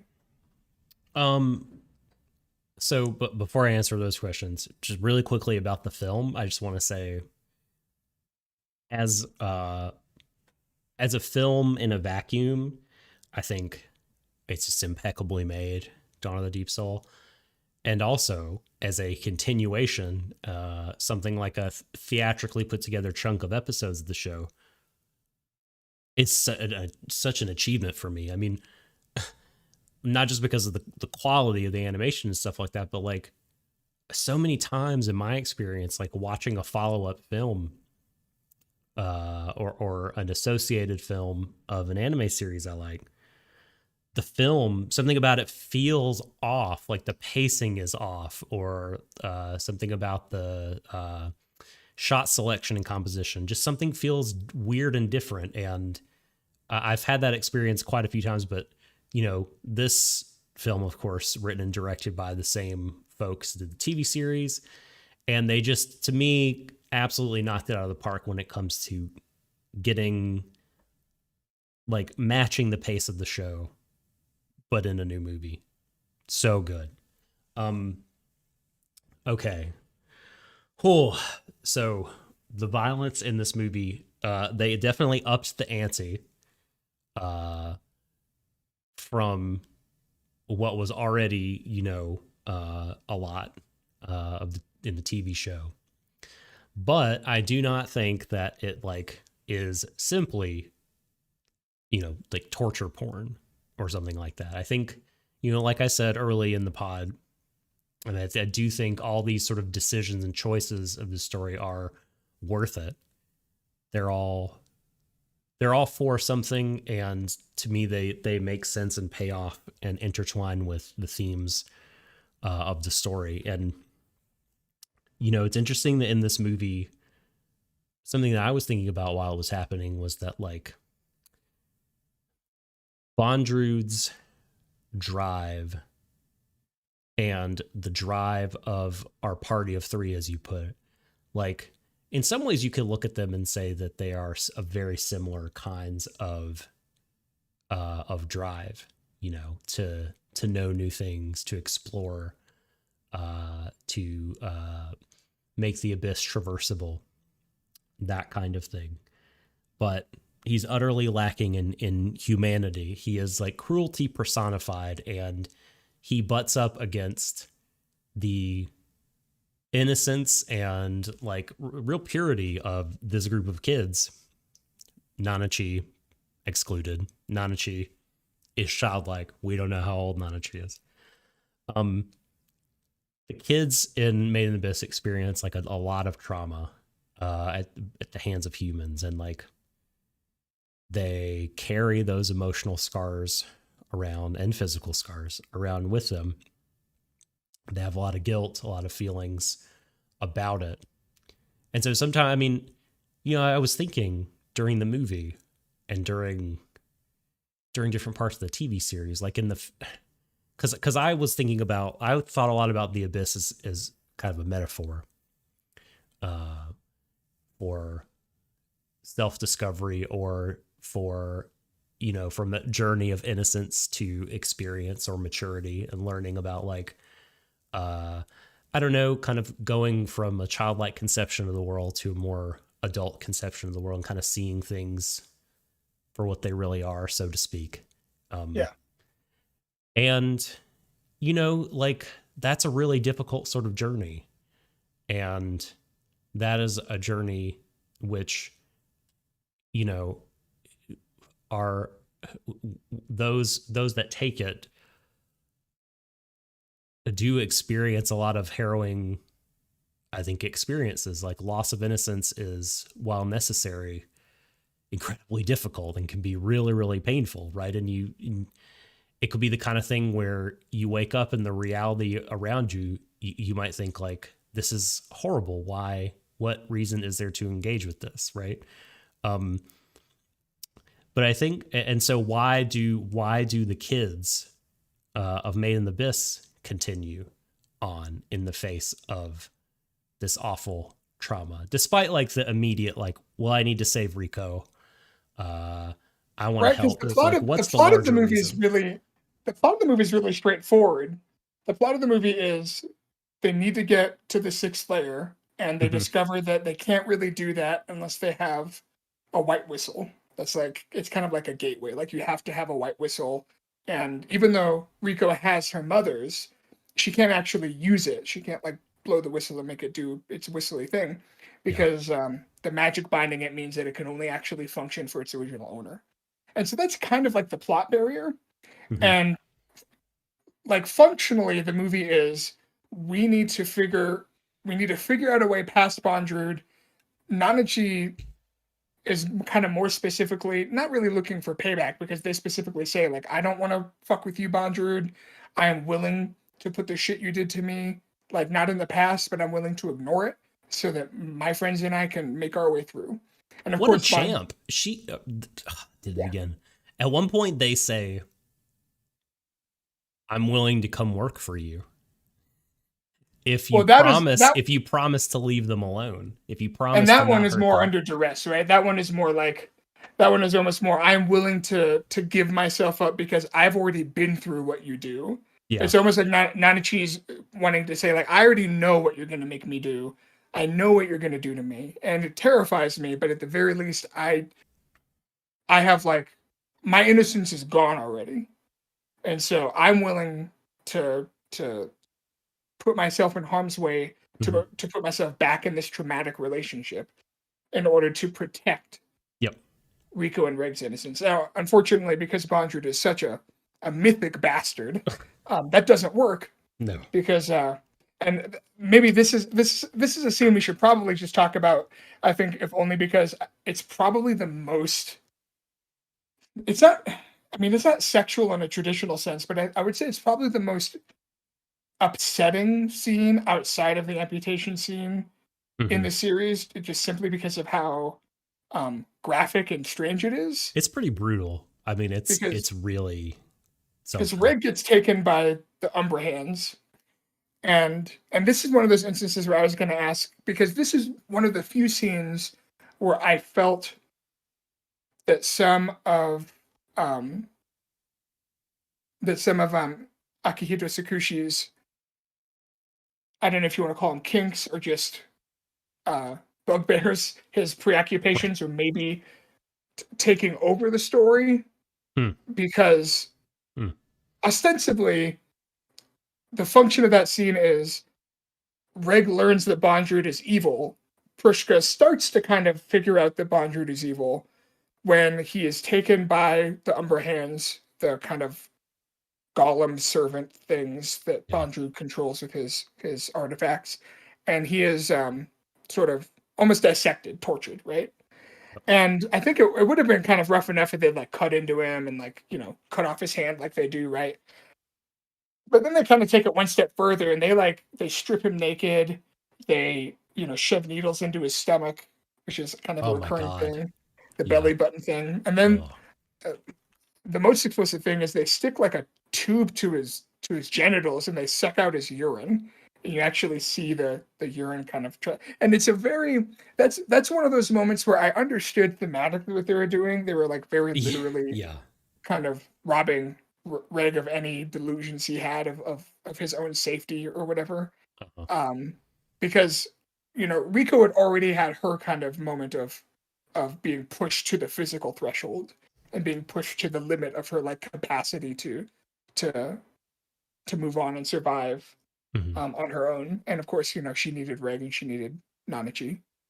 And so it makes sense that Reg would have kind of a similar sort of like shit just got real moment, I Yeah. guess, right? Hmm. Because throughout the show, the kind of dynamic has always been, and we can maybe talk about how it may or may not play into kind of more traditional like gender roles, where Rico is more of an academic, but she's not as physically strong. She's not as party, right? Because Reg is a robot. Whereas Reg, some might argue, because he's the male protagonist, he has the physical strength, he has the physical endurance, and so uh, it makes sense that the show would want to show Reg, the kind of symbol of physical safety and of physical endurance, being broken down and pushed to his limit. But at the same time, I'm not sure. Did it need to be as much as it is? Yeah, like Right. I don't know if I needed to see Reg's pee get sucked out, right? Yeah. Like I don't think that detail was thematically relevant or even tonally relevant. That to Hmm. me seemed more like something. I'm not going to go so far as to say that the author's like turned on by it, or I mean, I think people can make inferences or assumptions just based on this or that or the other, but it at least seems like Hmm. something that he's like preoccupied by, because it's one of those things where characters wetting themselves and urinating themselves, it doesn't happen just once or twice. It happens like three or four Yeah. or There's a lot five of times. that. There's a lot of vomit. You know. Yeah. Um. Yeah. It's you don't want to I guess assume anything. I don't know if the author has spoken directly about it or anything like that. I mean, maybe. I know the author has at least drawn, or based on what I've read in like the wikis and stuff, I guess he's Mhm. drawn like much more explicit, I guess you call it like lolicon art, of Mhm. like of characters that look like Rico and Reg but nude. I don't know if it's like actual porn, like with sex or anything, or if Yeah. it's more, I don't know. I don't want to call it tasteful because it's not really tasteful, but like more. Do you know what I mean? Like the I like. know. Yeah. Am I What making sense? Like level? What it's level it's is it? so it's so hard to talk about because you're already It dealing is with a topic that makes people really very uncomfortable. sensitive. Hmm. Um, and it's I. worth pointing out that the anime does, I think, intentionally tone down what, like the manga, for instance. You see, I only read the first volume of the manga because, oh,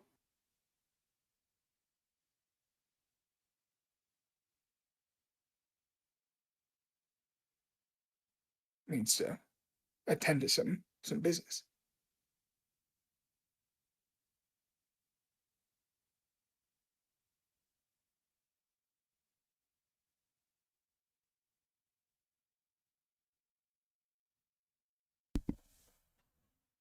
Come in about that.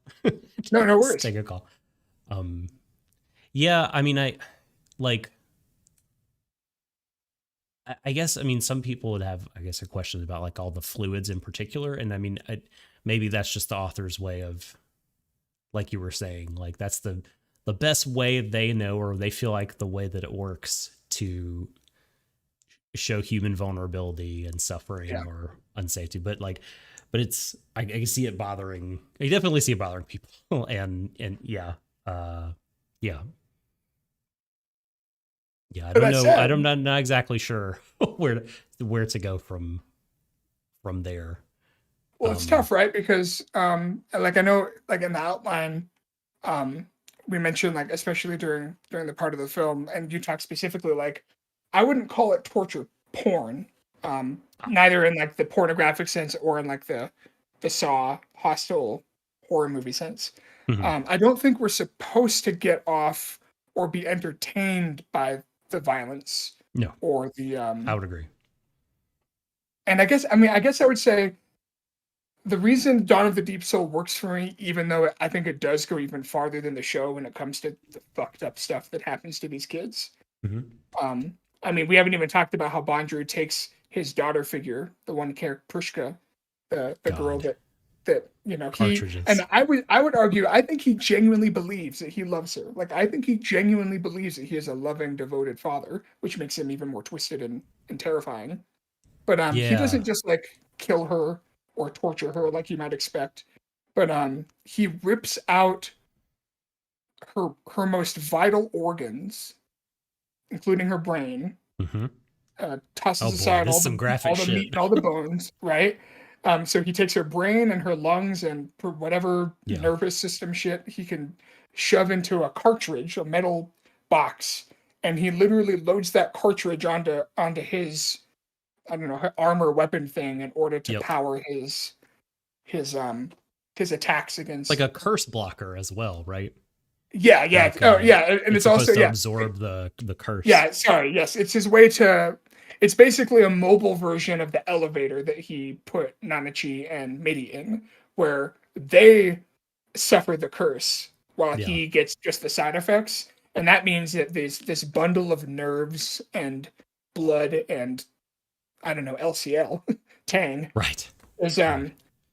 suffering beyond I think what we could comprehend for like 30 seconds or a minute, and then he just pops it out and shoves another in.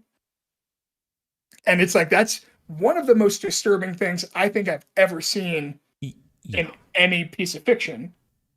But I think you're right, Doc, that even yes, obviously, like we said at the top, if you are sensitive to things like violence or gore or suffering or bodily fluids or even, children being put into situations that we would consider adult or inappropriate, absolutely Yeah. 100% there is a Menaced and violated and physically harmed. Yeah. yeah. Do not watch the show if that is something that triggers your emotional responses. Um, and I think the only reason, and tell me if I'm speaking for you, Doc, but I think the only reason that folks like you and I are able to endure what these characters endure is because the show. I think even when the author might be, I guess, to put it kind of, even when the authors may be reveling in certain details that aren't strictly necessary to Hmm. the plot or the tone, Yeah. I still think that our empathy and our emotional connection is always with the kids. Like we're always supposed to empathize with them, not be entertained by what's happening to them necessarily. Yes. Yes. And I think that's what makes the movie maybe work, even though there It does are work. just so many questionable.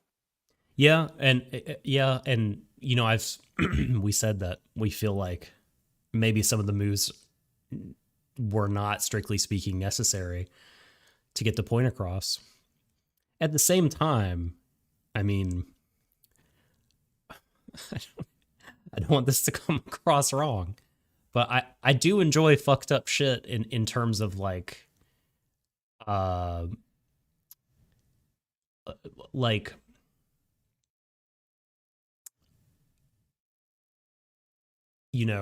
God, what I'm drawing a The blank. I don't know novelty. what I was going to say. No, no. Yes, No, I exactly. no, because No, that's no, how no. I am, right? Like It's not that. It's not so much that. I mean, it is novel, but I guess what I mean is um, the show wanted to demonstrate, I think, as it went farther down the abyss, the depths of human cruelty. And I think you're not wrong when you say that there probably is a linear relationship between the inhumanity of the white whistles and the, farther down in which they reside in the abyss. And I think in some instances, when the shows that are doing it, when the authors that are doing it understand what they're doing, that to kind of unflinchingly flaunt cruelty, show man's inhumanity to man, as the saying goes, is a worthwhile endeavor when what you are trying to do is, in my opinion, when what you're trying to do is like show things that human beings have to endure and live with, to live in the world and to come to terms with the human heart and soul and reality such that it is. The things that are out there and present both within us and out in the world are really fucking scary. And and sometimes making that point in a really just brutal way, I think doesn't go amiss. No, I agree. And I think, we talk about how it's a fairy tale, right? And how it's a fantasy. And while I absolutely don't want to,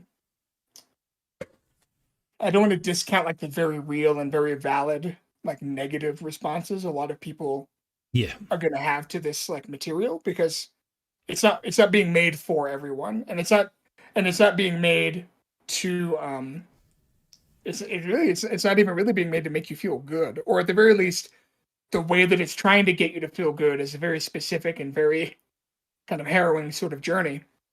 But I think,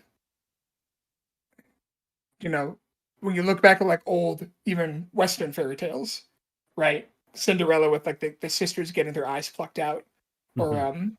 the woodsman having to cut the wolf open so that Red Riding Hood can spill out of its like guts in Right. the original. I think that there is, whether you think, hypothetical whether you out there think that it's a reasonable or an appropriate or something that's that's of your taste. I think there is kind of a correlation of, like you were saying, Doc, juxtaposing that innocence of childhood, right? Mm-hmm. And seeing like how far can we push this while still making sure that we come out the other side having learned something instead of just reveling in it.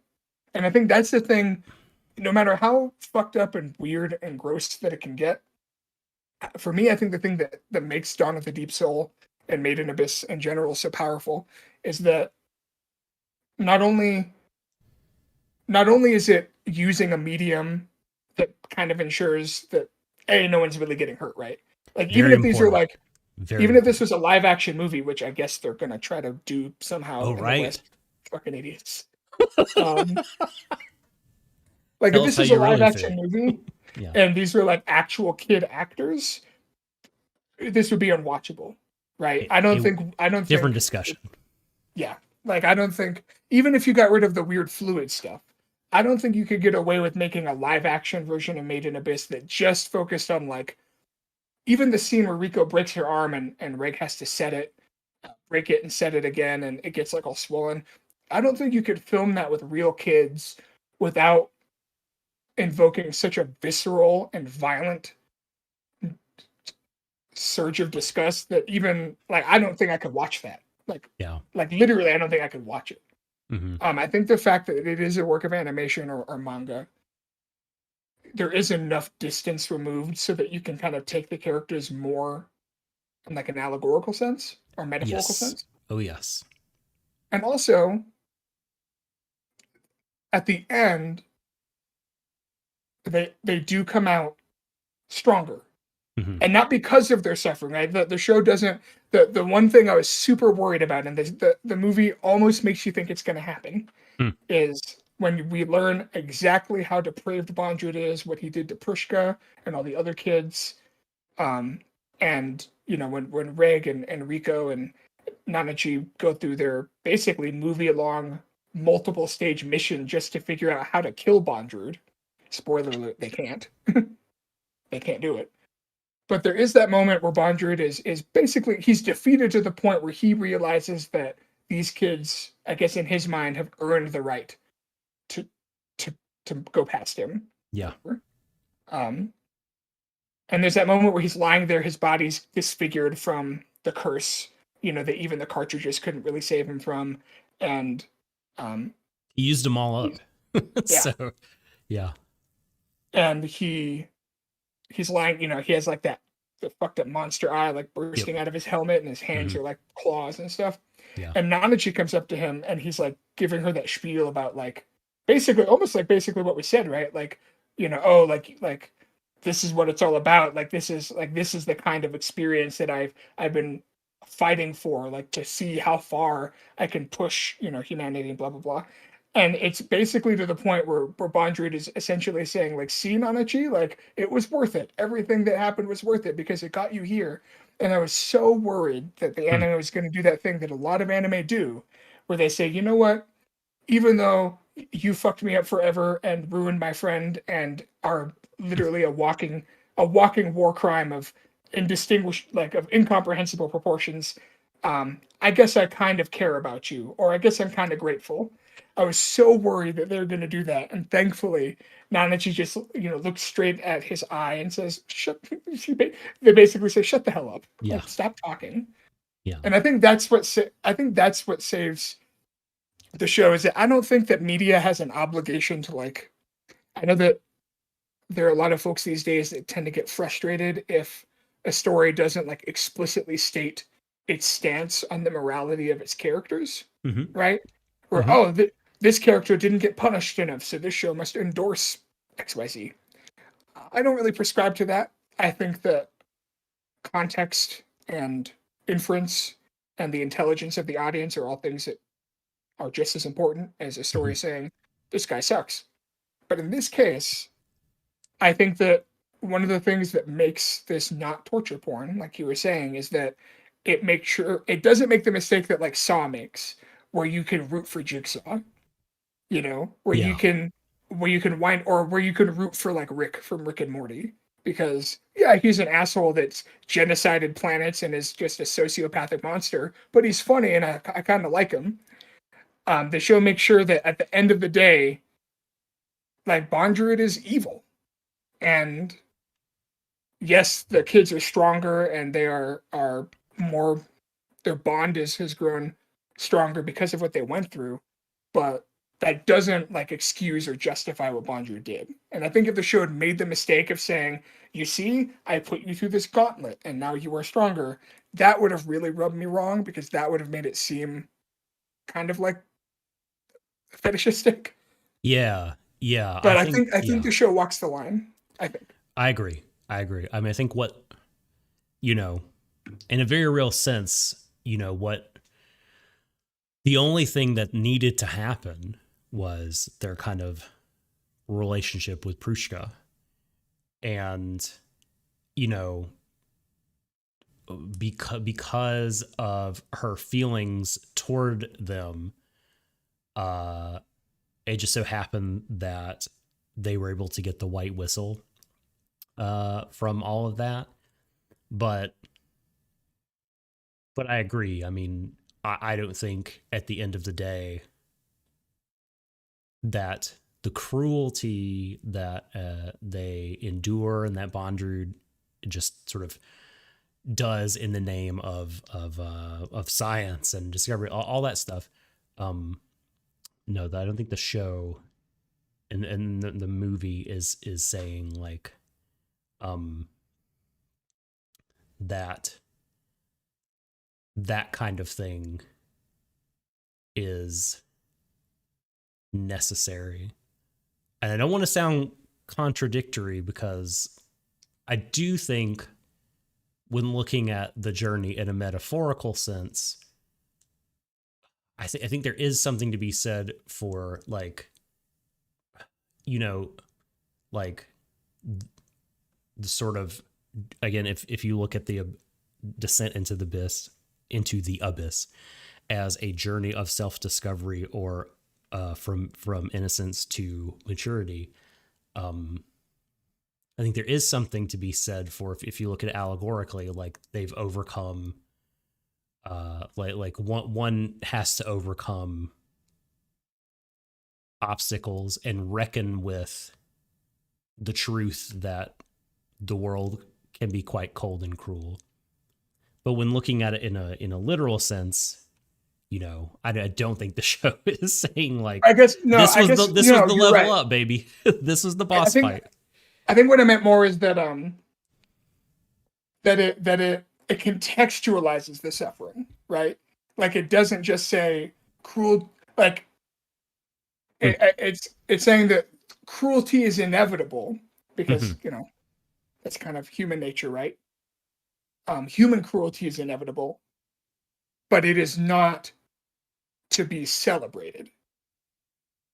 Does that make sense? Yep. Bondrewd's cruelty was inevitable, just like you said, by virtue of the metaphor, by virtue of the literal just world building, and also because there are bad people in the world, and you're probably going to run into them. Yeah. But But it's I not think some sort of utilitarian point of like the ends justify the means. Like you got XP and a white whistle. So yeah. Or it's not like Elfin Lied, where like the moral of, or like Gang, right? Or like where the moral of the story is that everyone is a monster, everyone sucks, kill them all, Right. blow it all up, nothing. Like It's it's not not nihilistic in any way. Yeah. Yeah. Not at all.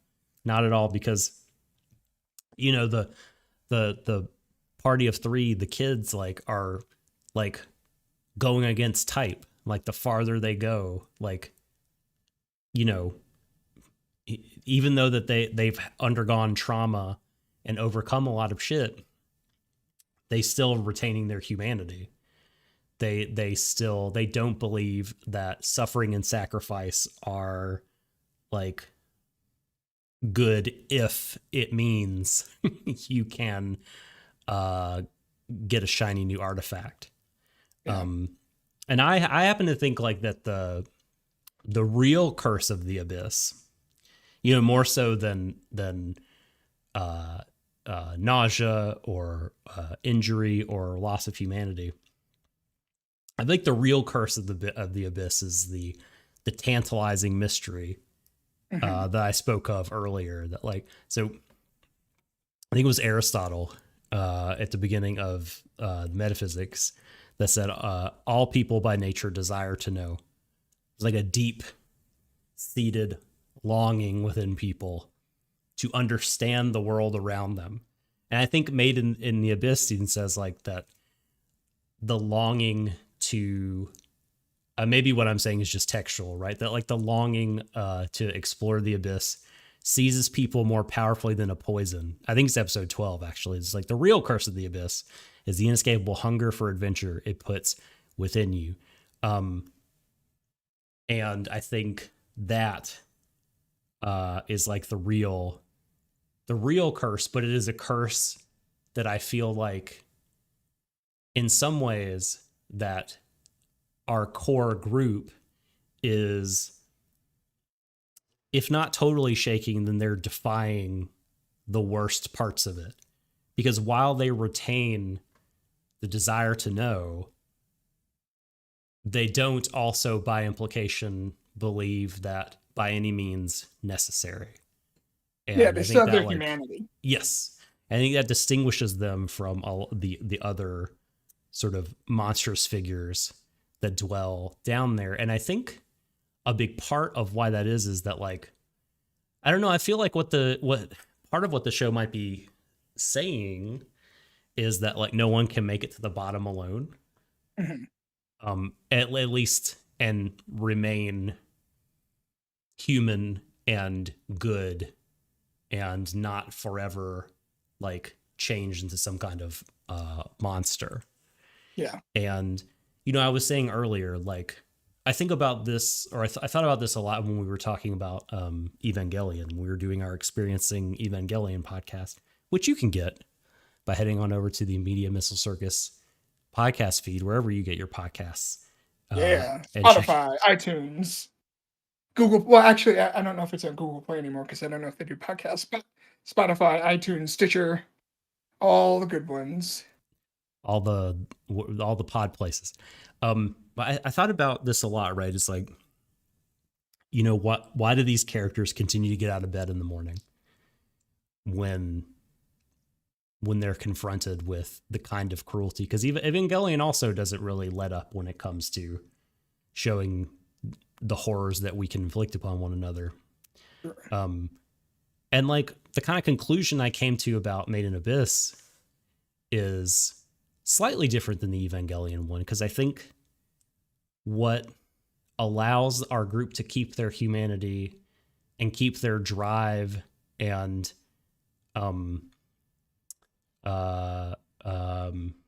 vitality and the desire to continue the journey and discovering things is not just connection, not simply like the possibility of communication or whatever, but like community, specifically like this notion of they have a little community, and together they can, like, metaphorically speaking, like exercise their humanity. They can share experiences together. They can have these partake in these activities together that like really bring verve to their life, that animate them. And like, I think that is a different answer than the answer Evangelion gives. Although I think both are good and quite valid, but this one I just found interesting because of what I perceived as the distinction here is that like that yeah, just like living communally and sharing the experience of life and living boldly with other people close to you is what has these folks, you know, getting out of bed every morning. And I think I think Prushka says to Rico at some point, it's written all over your face, right? You don't even know that your goals have changed. Like, you know, you say you want to just go down and see your mom, but you want to be your mom's equal.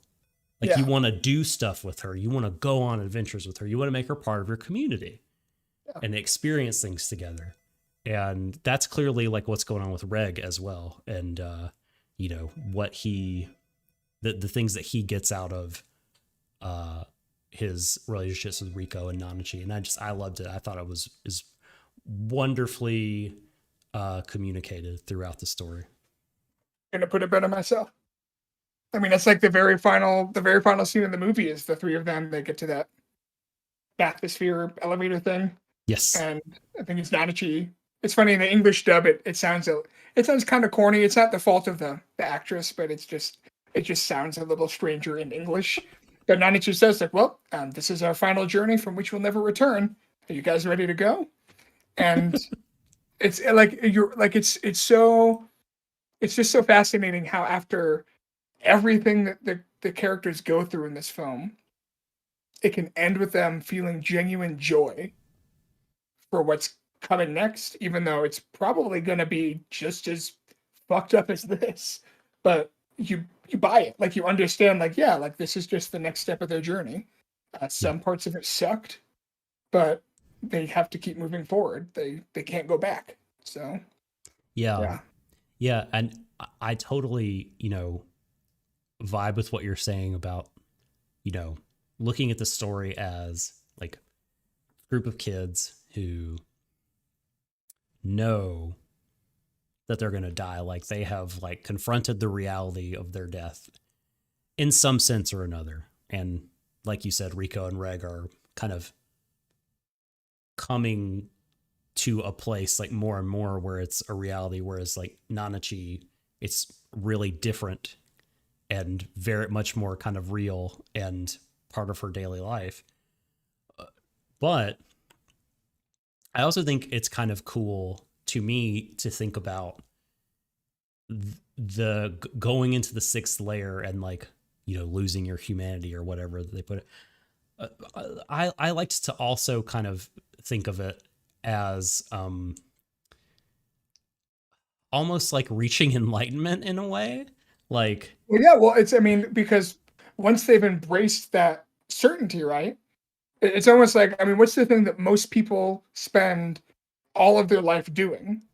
Trying not to die, yeah, right? I mean, if we want to talk about it in like Buddhist terms, they're clinging to the natural world. They're clinging right. to the things that they have, or the things that they own, or the things that they want to do. Um, and because Reg and Rico have cast that aside and they said, we don't give a shit about that.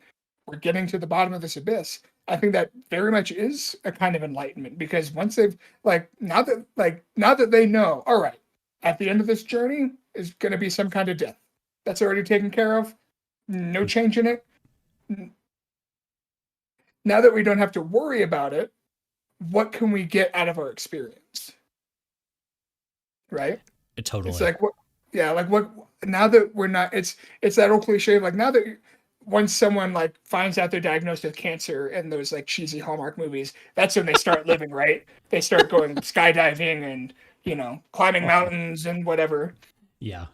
But Yes. I think it's a Yes. much more earned version of that, where Yeah. it's like, well, now that we've accepted what our fate is, we can actually find the joy in it instead of Yep. being consumed with fear or with worry or with doubt. Yeah. Yeah. So like, yeah, and I wasn't thinking of crossing over into the sixth layer as sort of a terminus, but more of like a transcendent kind of experience from which there is no going back, and through which you do have to prepare yourself because, like you said, it's like it's Yeah. quite a thing to like reckon with the idea of your mortality and what that really means. Well, And and so that's the thing too, like because you saw that the map of the abyss, right? yeah, oh yeah, I have it It's pulled up. interesting to note, and I've always wondered like how they could know this because no one's been down there, but whatever. I'm sure maybe there's an explanation. The abyss kind of looks like a butthole, which is funny to Oh me. my god, It that's has a very kind of, uh, but beyond that, it's. I think it's worth noting that at the bottom of the map is not an endpoint, like you said. It There's something beyond it, probably. Do people know what it is? No, yeah. but they, at least the people in this universe, they don't believe that it's an ending. I think in the sense that maybe I think of it because I've been raised with a much more Western Hmm. sense of the spirit and the, Totally. yeah. But yeah, it's so fascinating just how much we've been able to talk about when the story is really just a bunch of kids go into a hole and they just keep going down. Man, so much more than that. it's it's really so much more than that. Um, I have one. I this might be my last question I have for you before we get to Twitter questions. Okay. Um,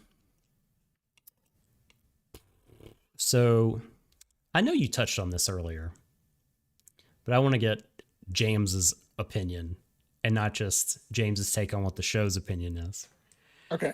Uh, is Liza a bad mom, or is this just a cultural difference? Her leaving her child to be raised by other people.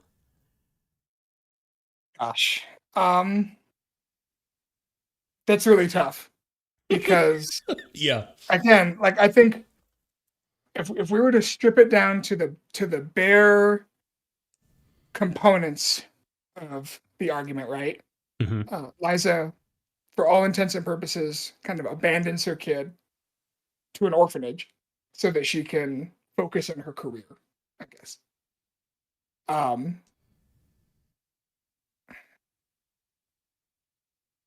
I mean, I guess what I would say is I don't necessarily know if I would say that Liza is a bad mother, if only because I don't really, I don't really know if I would consider her much of a mother. Like Hmm. I don't like she didn't raise um Rico, right? Yeah. She Correct. did not um she did not inflict any trauma on Rico necessarily outside of her lack of presence, I suppose, but like she did not Yeah. it's not like she didn't like leave Rico to die in the woods or anything. And in fact, I guess I would argue the one sort of act of kind of definitive parenting, Hmm. because the one thing that Rico did when the one thing that Liza did when Rico was her responsibility was she gave up basically like the find of her career in order Right. to protect Rico, right? When it Hmm. came, this Bell thing or Rico, which she she she chose Rico, and then after that, she kind of abdicated responsibility, which. I mean, I think you can make arguments that for a lot of people that is the better choice, right? Like there are a lot of teenage mothers who decide to give their child up for adoption or to have other family members raise the child because they know that they cannot be the parent that the child needs. Hmm. Now, obviously Rico didn't necessarily find a loving home per se, but would Rico have been better off being raised by Liza, I don't think so. Yeah, I would agree. I Like think I that's think a big yeah. crucial point rather. Yeah.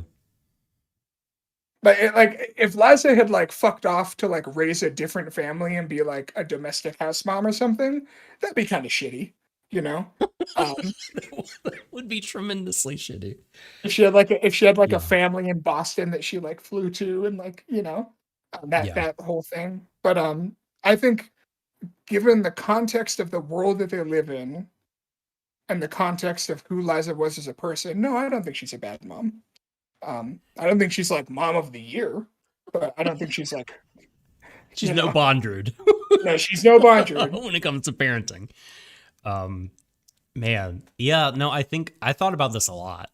Uh, and at one point, I was ready to come on here and potentially risk taking a lot of shit for saying she was a bad mom. But the more I thought about it, the more I like leaned toward the argument you just gave that, like, you know, whether or not, like, she, you know, Rico's birth was planned. It would seem to be. That's what I gather from this. That she wanted to have a kid with her husband. She did, but I guess then realized that for the safety of the child, because I mean, certainly she did want to continue her career, um, and so I guess it was like, baby's gonna come down to the abyss with me. That would be bad. But for a lot of reasons, she was like, for the child's safety, I think the best thing is to leave her at the orphanage and not let people know she's my kid, that kind of thing. At least in the beginning, I believe that's what she told to Ozan. And so I think that choice combined with what you talked about, rescuing her rather than worrying about the bell, and I think that adds up to like not bad mom. But all this context is really important because like the first thing I thought of when I thought about this was like the dad in Hunter x Hunter. Have you seen Hunter x Hunter? I've seen like the first 15 or so episodes, but it was for a student's anime club, and I wasn't paying very much attention, so I couldn't tell you How very much about dare? it. How dare? Well, there's a similar deal where not an orphanage is involved, but like the main character Gon, his father Jing, leaves Gon in the care of relatives to just go away and keep having adventures. And I don't really get the sense that like he did it for Gon or for Gon's safety or because Jing worked some kind of job in which he was needed. That's another thing is like, how we don't, I think you could make some kind of a case that like Liza not just wanted to go down to the abyss, but like she needed to, like for some, I mean, like, for what do some you of the do once you're a societal, white whistle? Like, how do you yeah, like what like was she gonna do? Like, wait tables after yeah, that, or like like exactly, yeah, what skills does mhm, Liza have that would yeah, be transferable to like yeah. whatever is his, Opening and up an also Etsy, and gonna you could make her kind of own argue, whistle given how replicas. much the people worship the white whistles, like would it have been worse for Rico to be the daughter of like a white whistle that quit? I don't know. Like, are Yeah, there like social ramifications? I'm not yeah, sure. yeah. So I thought that was an interesting discussion to be had. But Yeah. we're in agreement. Not a bad mom. Um, okay. Do you? I don't know if we have to give our final thoughts on the show just yet, but anything to add before we go on to Twitter questions? Um, I have favorite scenes here, but I mean, you've already touched on a couple. I don't know if you wanted to talk about more or you got anything else to add? no, I mean, other than the fact that like we've both said, the montage at the end of episode 13 is one of my all-time favorite scenes It's in incredible. anything. Incredible. And so it's just Incredible. perfectly done. The music, the imagery, just the the emotional impact of seeing their message, visually reconnect with all of the layers that they've been to before and then make contact with their loved ones. It's just Yes. it's just perfect. I can't believe how good I felt after that. And after that movie, you know, with all the horribleness that happens, it's just, I think, just a testament to the storytelling, and It's how one of those things good where it even is. if the ending of the series doesn't prove to be satisfying, or maybe I don't know, maybe the show like loses the plot, and peters out in the way that a lot of anime do. Um, that one season, even without Dawn of the Deep Soul, to me would be worth it as far as like being in the canon of anime. Absolutely.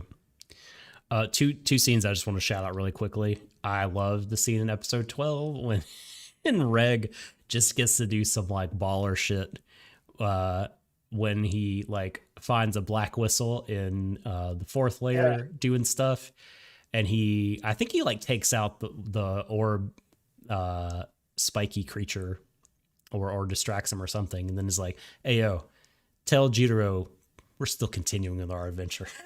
yeah, Hell yeah, that rules. And then I just really liked the scene in episode 5 when Reg is firing off his incinerator for the first time at I think it's the corpse sweeper. yeah. And he doesn't know how to do it. His brain has no idea what's happening, but he says, "My body remembers." And like, as much as like the show kind of deals with trauma and the body, like I actually think that's a really deep and smart way to talk about how people kind of phenomenally what happens to them when trauma, especially when your brain blocks it out. Yeah. I just thought that was really well done and smart scene. So okay, I had one more question. I just remembered. Don't yeah, worry, yeah, this yeah. one's the birthday curse. Oh my god, What did you make of that? And did you I think have it was no fucking idea, dude. yeah, I don't know. It was like I couldn't believe they went back to it. I was like, yeah. what? Why is this So here? I don't. What is happening? the one theory I've seen, and I don't know if this is based on maybe stuff that like has come up later on in the manga. So I guess potential spoilers, but I don't think it is. I think it's just a theory that people have. But something that I've seen people talk about is how with the the people that they find near the top level that are praying, the skeletons, Hmm. I've seen some people think that that was the last civilization to find the abyss Hmm. and to like make a culture around it, and that Orth is basically going to become the next layer on top of it of like Hmm. ruined technology, and their artifacts will become the artifacts of the next people to find it, and that I guess people are thinking that the birthday curse is maybe like a portent of some apocalyptic event, um Interesting. that is, and that maybe Reg and Rico will actually end up escaping it because they're in the abyss. That's all just theory stuff. That's one element of the plot that literally just as of right now is just a complete WTF. Like, Yeah, big mystery. what is this? Yeah. um, in chat, Gatophilia is telling me, I had no idea this was a thing. Confirmed to Oh, come out in 2022 alongside a Made in Abyss video game is season 2 of the show, Made in Abyss, The yeah. Sun Blazes Upon the Golden City. Yes. I had no idea this was happening. This is incredible. Okay. Yeah. I Okay, I let's totally. go. The game too. The game looks like a lot of fun. I'm hoping it ends up better than like a mid budget. I'm not gonna get my hopes up, Oh, but I just probably won't play the game unless it but like reviews this, well. but like the setting for Made in Abyss is so perfect Yeah. for a video game, like an action RPG. You know, like imagine you've been playing those Ease games, right? Like imagine Hmm. Ease Abyss, right, where you're like I mean, traveling through the lake. it's perfect. Like Reg is a perfect character to stick into that kind of setting in combat. It would rule. It'd be great. If only Neon Falcon were making it. Who's making it? Actually, Don't tell I me. would look this up. You're gonna be like, it's Neon Falcon. Gatophilia also asked, will you watch a season 2 and will you make a podcast on it? I will absolutely watch a season 2, and I think we will absolutely make a podcast on it. It may be under the Warui Deshou name. It may be under the Media Missile Circus name. We will talk about it in some fashion. Yeah, you're gonna have to. Someone's gonna have to drug me to keep me from talking about the show. Yes. Spike Chunsoft. Okay. Okay. That's kind of a crapshoot, really. Yeah. You could especially since I mostly know Spike Chunsoft for their visual novels. Yeah. Although I'm looking, they have some screenshots of the here, Doc. I'll send you a link. And they also do in the Discord, because they have a couple of in-engine screenshots, and it looks okay. All right, it's doable. Gonna react to this. Whoa, yeah, that's cool. Descend into the world of the abyss and grow through surviving its depth. Relive the anime story. So this is one, I get frustrated with Dragon Ball games because they always are like, relive the saga of the Dragon Ball Z game. Okay, great, the Saiyan saga and the Frieza saga and Cell again. But I'm really absolutely down for playing the TV show out in video game form. And yeah, Spike Chunsoft. Lots of visual novels. Also, randomly, one of the most underrated roguelites ever made, Sheer and the Wanderer. I've never heard of it, so yeah. It's a Wii game that... Well, I should back up. Sheer and the Wanderer is a long-running series of roguelites that came out of Japan. But the Tower of Fortune and the Dice of Fate is... I don't know if the Wii version exists. It exists. I don't know if it was brought over here, but they definitely ported it to Vita. You could get the Vita version of that Sheeran game. It's really good. Still got my Vita. Yeah, most underrated console of all time. I'll tell you what. Yeah, the superior to the Switch OLED. Just gonna say it right now. We can't talk about the Switch OLED. We'll be here for another 2 hours. No, we can't talk about the Switch OLED or the Steam handheld.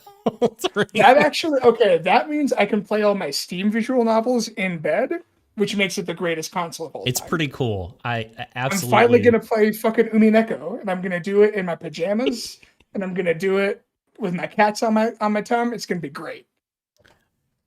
I would rather spend $400 to play 20. I was gonna say Japanese visual novels. I would rather have a PlayStation 5, but if those are hard to come by for some reason, maybe the Steam Deck. Okay, all right. Thank you, Gatophilia, for that. That info. So shall we head to Twitter to answer a couple questions here? We may have touched on these in some minutes. The internet. Yeah. Twitter. Yeah. We're going to descend into the 8th layer of Twitter. Yes, exactly. Let us descend to, what should we call this? Let me look at this map. Jack's Sea of Corpses. Okay. I feel like Capital Returned is already just Twitter. So I feel like we don't even need to Yes, totally. Final mail Sea of Corpses. Yeah, this is all Twitter. Yep, it just is Twitter. The next season is just Riko waking up and she's laying next to Kirito, and they both have a VR headset on and they're playing the game. Doc, I don't want to be hyperbolic, but that's the worst thing you've ever said. And now if that happens, if that is what comes to pass in season 2 of the show, I will never forgive you. I'm sorry. Because that's the curse of the abyss. Yes, brought the evil into the world. I'm sorry. Okay. All right, what's Twitter got for us? All right, got a couple questions. Like I said, we might have touched on these in some capacity, but we'll re-summarize our answers here. At Gogo Atomic Robot asks, does the mystery of the abyss need to be solved for the story to have a satisfying ending? And is it a fair criticism of the show to say that the portrayal of Riko sorry, I had to check the spelling for some reason. Riko is sexist, as she is often shown to be physically weak, naive, and requiring Reg to rescue her. Which one of those would you like to tackle first? I guess we can just go in order. As far as the mystery of the abyss, that's tough. I almost feel that it's one of those things. It's kind of like in a show or a story when someone says, "I've written the greatest song ever, and it's going to change the world," and then you hear it and it kind of sucks ass. Um, I don't. This isn't that song though. This is just a tribute. Eh. Um, Tenacious D, man. Man, That is a God. deep cut. That is a deep cut. Absolutely dating myself with that reference, no doubt. Push-ups and a power slide. Um, sorry, the Tenacious D and the Pick of Destiny. Yes. Equally as harrowing as Made in Abyss, actually. So, no, I don't know. I mean, I think at this point there's really only, in my mind, and maybe just I'm being limited by my feeble imagination, but in my mind, I feel like a sort of metaphysical, high concept, kind of transcendence-esque revelation. You know, like they get to the edge of the abyss and they're like reborn into modern society or something. I don't know. Mm-hmm. I feel like that's maybe the only kind of answer that would even really make that much sense. Like it would be really Oh my weird if they God. got to the bottom and it was just like, "Yep, this is the floor. It's just a pit." You know, like that wouldn't really make sense. New York. Oh my God, it's the end of fucking Promise Neverland season 2. No, no. Lord. Yes. Um, so I feel like it's probably going to be kind of Evangelion-esque, where it gets really metaphysical, Yeah. really abstract. It's probably going to piss a lot of people off because it's not going to be very concrete. I can see it. Or at the rate that the manga is updating, it'll never be finished, and we'll never know. So Yeah. because we've gotten to chapter like 60 something. I think chapter 60 flat. And Okay. it's 2021. And so It is 2021. and Dawn of the Deep Soul ends at like chapter 38. So we're not even that, there's not that much story that's been told. So it could be that we never even see the ending. I don't know. What do you think, Doc? A couple things. I think this story does not have to have a satisfying ending to be satisfying. I think you said it really well when you say like this 13 episode show plus movie will stand as masterpieces, as amazing art, and well worth seeing. So I think on their own, sans ending, you know, even if the ending were colossal fuck up, these would still be great. Oh, you said Sans ending, and No. all I could think of Sorry. was they Sorry. tumble down and they end up in Undertale. Yep. They see Sans, Yeah. they see Sans and Papyrus at the bottom, and it's like, Uh-huh. hey, you found it. You found the bottom of the abyss. Will you choose the genocide ending or the pacifist ending? Yeah, they should just have that be the voice acting, like not have them actually speak words. We're actually hollow. We've been hollow this whole time. Yeah. Exactly. Oh, totally. I mean, I don't think so. I to directly answer Gogo's question, I think the story could have ended at the movie's ending where they go to past the point of no return, and that would have been a satisfying ending for me because they've gone in some ways like beyond the bounds of like, you know, human experience. So why should we be able to see it? You know, if they've had their transcendent and enlightenment kind of experience, metaphorically speaking, we're free to kind of imagine what that's like, but no images of it will be created. Now, the second season of that is, you know, bowling right over that. So screw that. I still don't. I don't think that the ending absolutely has to answer every single mystery of the Abyss, or even the chief one, to be satisfying. I'm a Lost defender, so so Oh I yeah. don't think Well, yes. I don't This is think why we're friends, Doc, because the series finale of Lost is good, and yes, anyone out there that tries to say otherwise is a nerd. they are. You need to They get are shoved in a nerd. locker, and also to rewatch Lost again. Hmm. From that locker on Yes. a Steam Deck. Yes. Um, so is it fair criticism of the show to say the portrayal of Rico is sexist? Um, I don't know if I'm willing to say it's not fair criticism, but I don't agree. Despite her physical limitations, I think she's shown to be more than capable, competent, and confident character.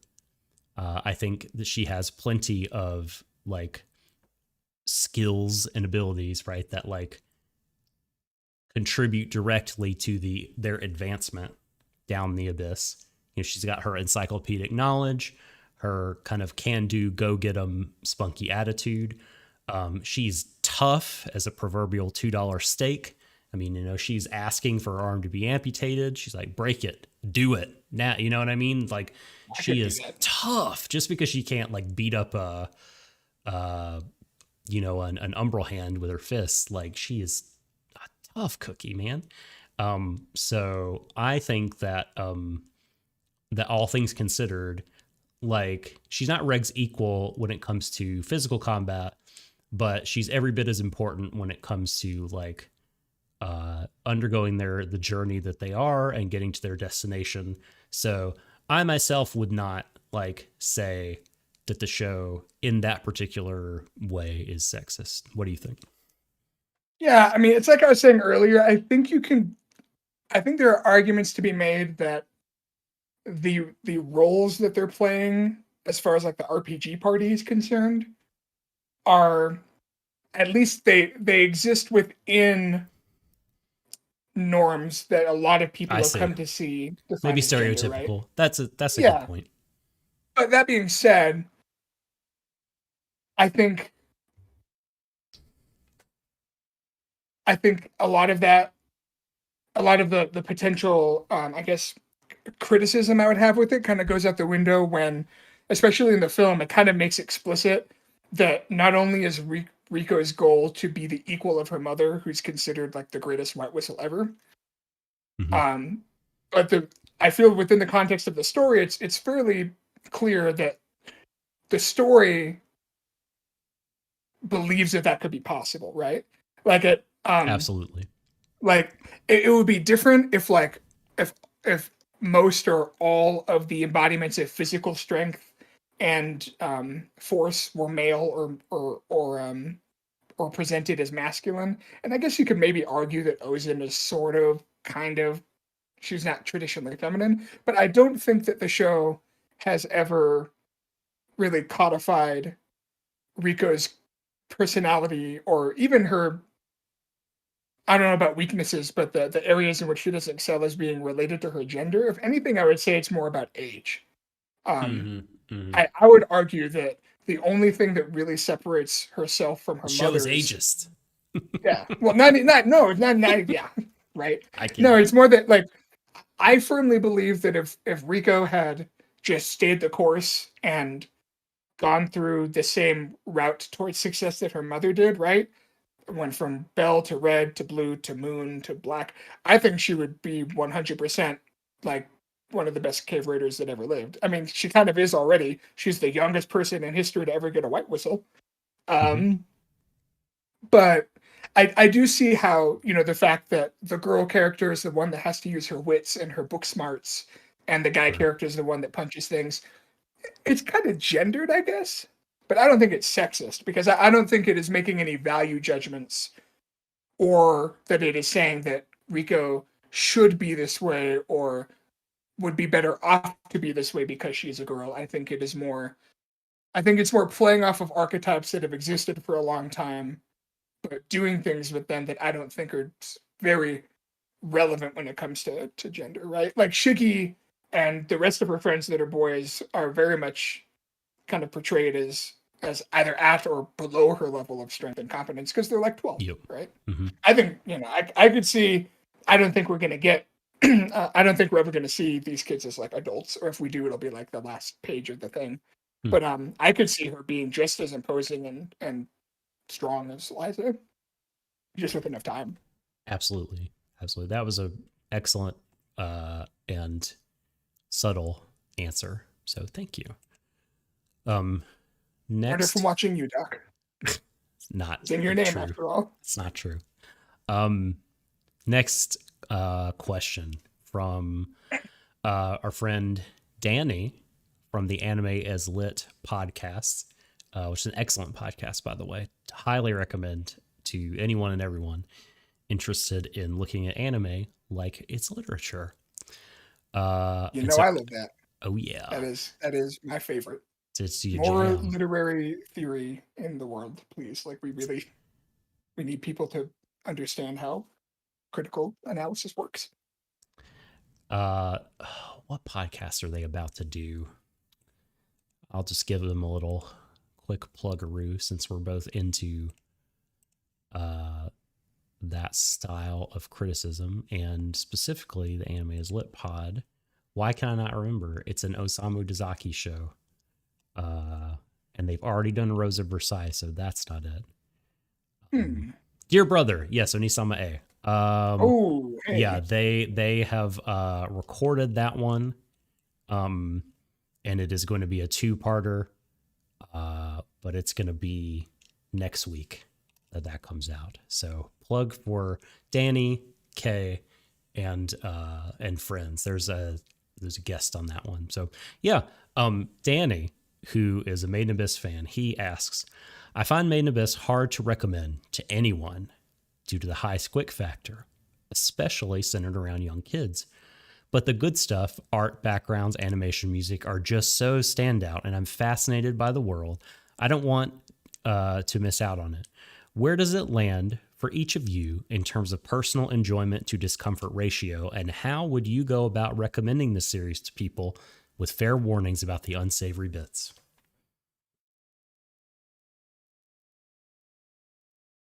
Do you want to go first with that one, Doc, or Sure. Where does it land for me in terms of enjoyment to discomfort? Well, as I said, I like fucked up shit. So when it comes to like actual discomfort, like, I mean, I can, I engage with a lot of media in which horrible shit happens. So I would say like the amount of scenes that actually made me uncomfortable is pretty low. Because I kind of made my peace with the bodily fluids early on, because I knew that going into that was one of the things I knew about this going into it. So again, just made my peace with it, and you made your peace with my it. I got you back. Ha! Yeah. You did it. I came to terms, and so that's a big part of it. But no, I actually wasn't too uncomfortable, barring like a few scenes in the movie were rough. But like I guess I don't mind feeling uncomfortable or like that the characters are in peril. I do think the scene that we spoke about with Reg does venture into like, here's some territory where there's discomfort, but it's not the kind I like necessarily. Yeah. I do think a border is crossed there. I would agree with you. So that's the ratio where it's mostly, to me, really worthwhile art, even when they're suffering and bodily fluids and they're talking about, oh, Reg, you have an erection or whatever. Like, and for some reason that comedy, like, because they do play it off as comedy, that stuff, that lands with me more than a lot of traditional anime comedy. I guess because it's, I don't know, like, it's coming from a different place. Well, they're both kids for one thing. It's not like that fucking show that I just reviewed where all of the college women are shoving their vaginas onto a 12-year-old's face. Like, it's The humor isn't coming from a power imbalance. It's coming from, Yeah. oh, look, these kids are being awkward because they're kids going through puberty. Like, yeah, it's different. Yeah. Yeah. And like, I don't know, to me, you're not supposed to like, I don't know. It didn't seem like it was for me. You know what I mean? Yeah. For like a male gaze or to get me off or anything like that. So, how would I go about recommending it to other people with fair warnings? I mean, we kind of did that earlier. I mean, I would note everything that we have, you know, the big lists we've done from fluids to kids being in situations, to stillbirth and all that stuff. Um, but like, I mean, I think that there's, you know, there's a lot of art to me that is not super dissimilar. That there's just a lot of caveats or a lot of warnings, like Evangelion or Old Boy or you know whatever. That there's just like there's a lot of horribleness that happens here, and it's going to make you uncomfortable. You should know all this going into it, but if you feel like that's that you're okay engaging with that, and you feel like you said you used a great word, safe engaging with that, then I, Danny, or Doc, or whoever, like, feel comfortable saying this is something that you should try. What say you? Yeah, I mean, I'm pretty much, I think, in the same spot. It's interesting because, like, for context, when I was a kid, like, I'm talking like fifth, sixth grade, Mm-hmm. my favorite books were all Stephen King books. My favorite book for many, many years was It, right? With the Pennywise the Clown and stuff. Mm-hmm. And if you've only ever seen the films and you haven't read the book has probably, I would say, like the same level of kind of like fucked up shit happening to young kids. Hmm. And even more like just overt like sexualization. You know, like the the the most notorious scene in that book is a scene where all of the kids have sex like in a sewer. It's weird and quite explicit.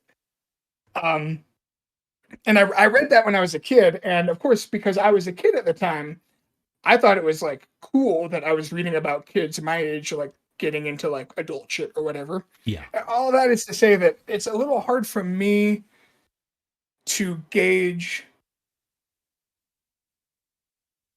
my like discomfort level because really the only thing that made me feel like physically uncomfortable was probably the scene where Rico broke her arm.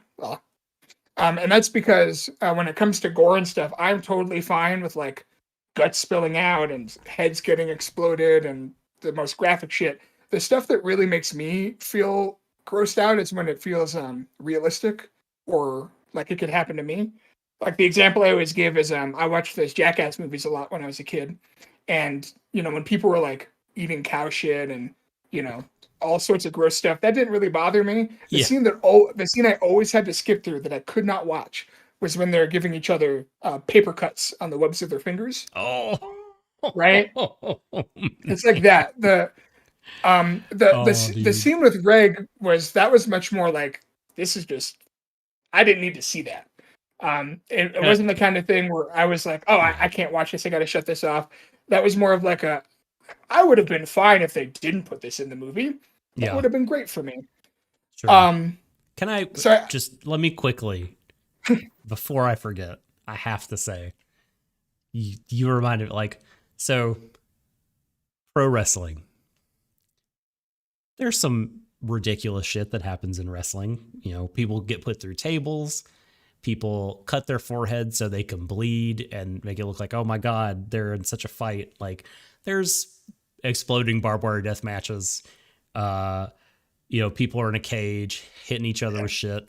A lot of, you know, awful shit. It's great. One thing that like I always have to turn away from, there's a wrestler called Ace Austin, and he's a heel, he's a bad guy, and one of the things he does is he of course locks another guy's arm in a hold where the guy's hand is in front of him so he can manipulate the hand.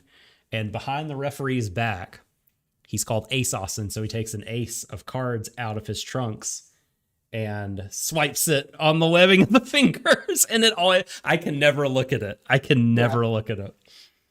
So I guess all of that is to say that for me, the fact that it's happening to kids doesn't actually bother me on like a reactionary level, because I grew up reading books and watching movies and you know, writing stories in like middle school and high school where like fucked up violent shit happened to kids.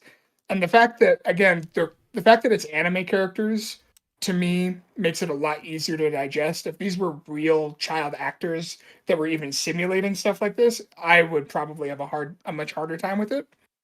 Um, so in terms of, it's the kind of discomfort where the discomfort kind of added to my enjoyment, not the pee Mhm. sucking scene. I really Right. wanted to make that clear, but like even the stuff like Rico breaking her arm, right? Like I want to say that the author himself said that that scene was inspired by like 127 hours, and I got the same thing out of that I got out of Made in Abyss, where yeah, it was hard to watch and it kind of made my stomach turn a little bit, but that was in service of a more uplifting and fulfilling story that I'm glad that that part of the story is there and is depicted in such a raw way.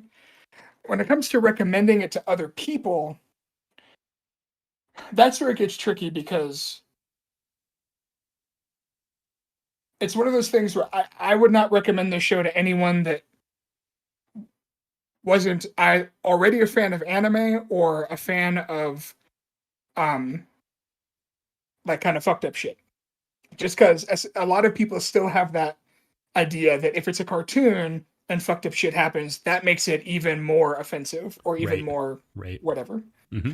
And so this is like the furthest thing from a gateway anime, I think.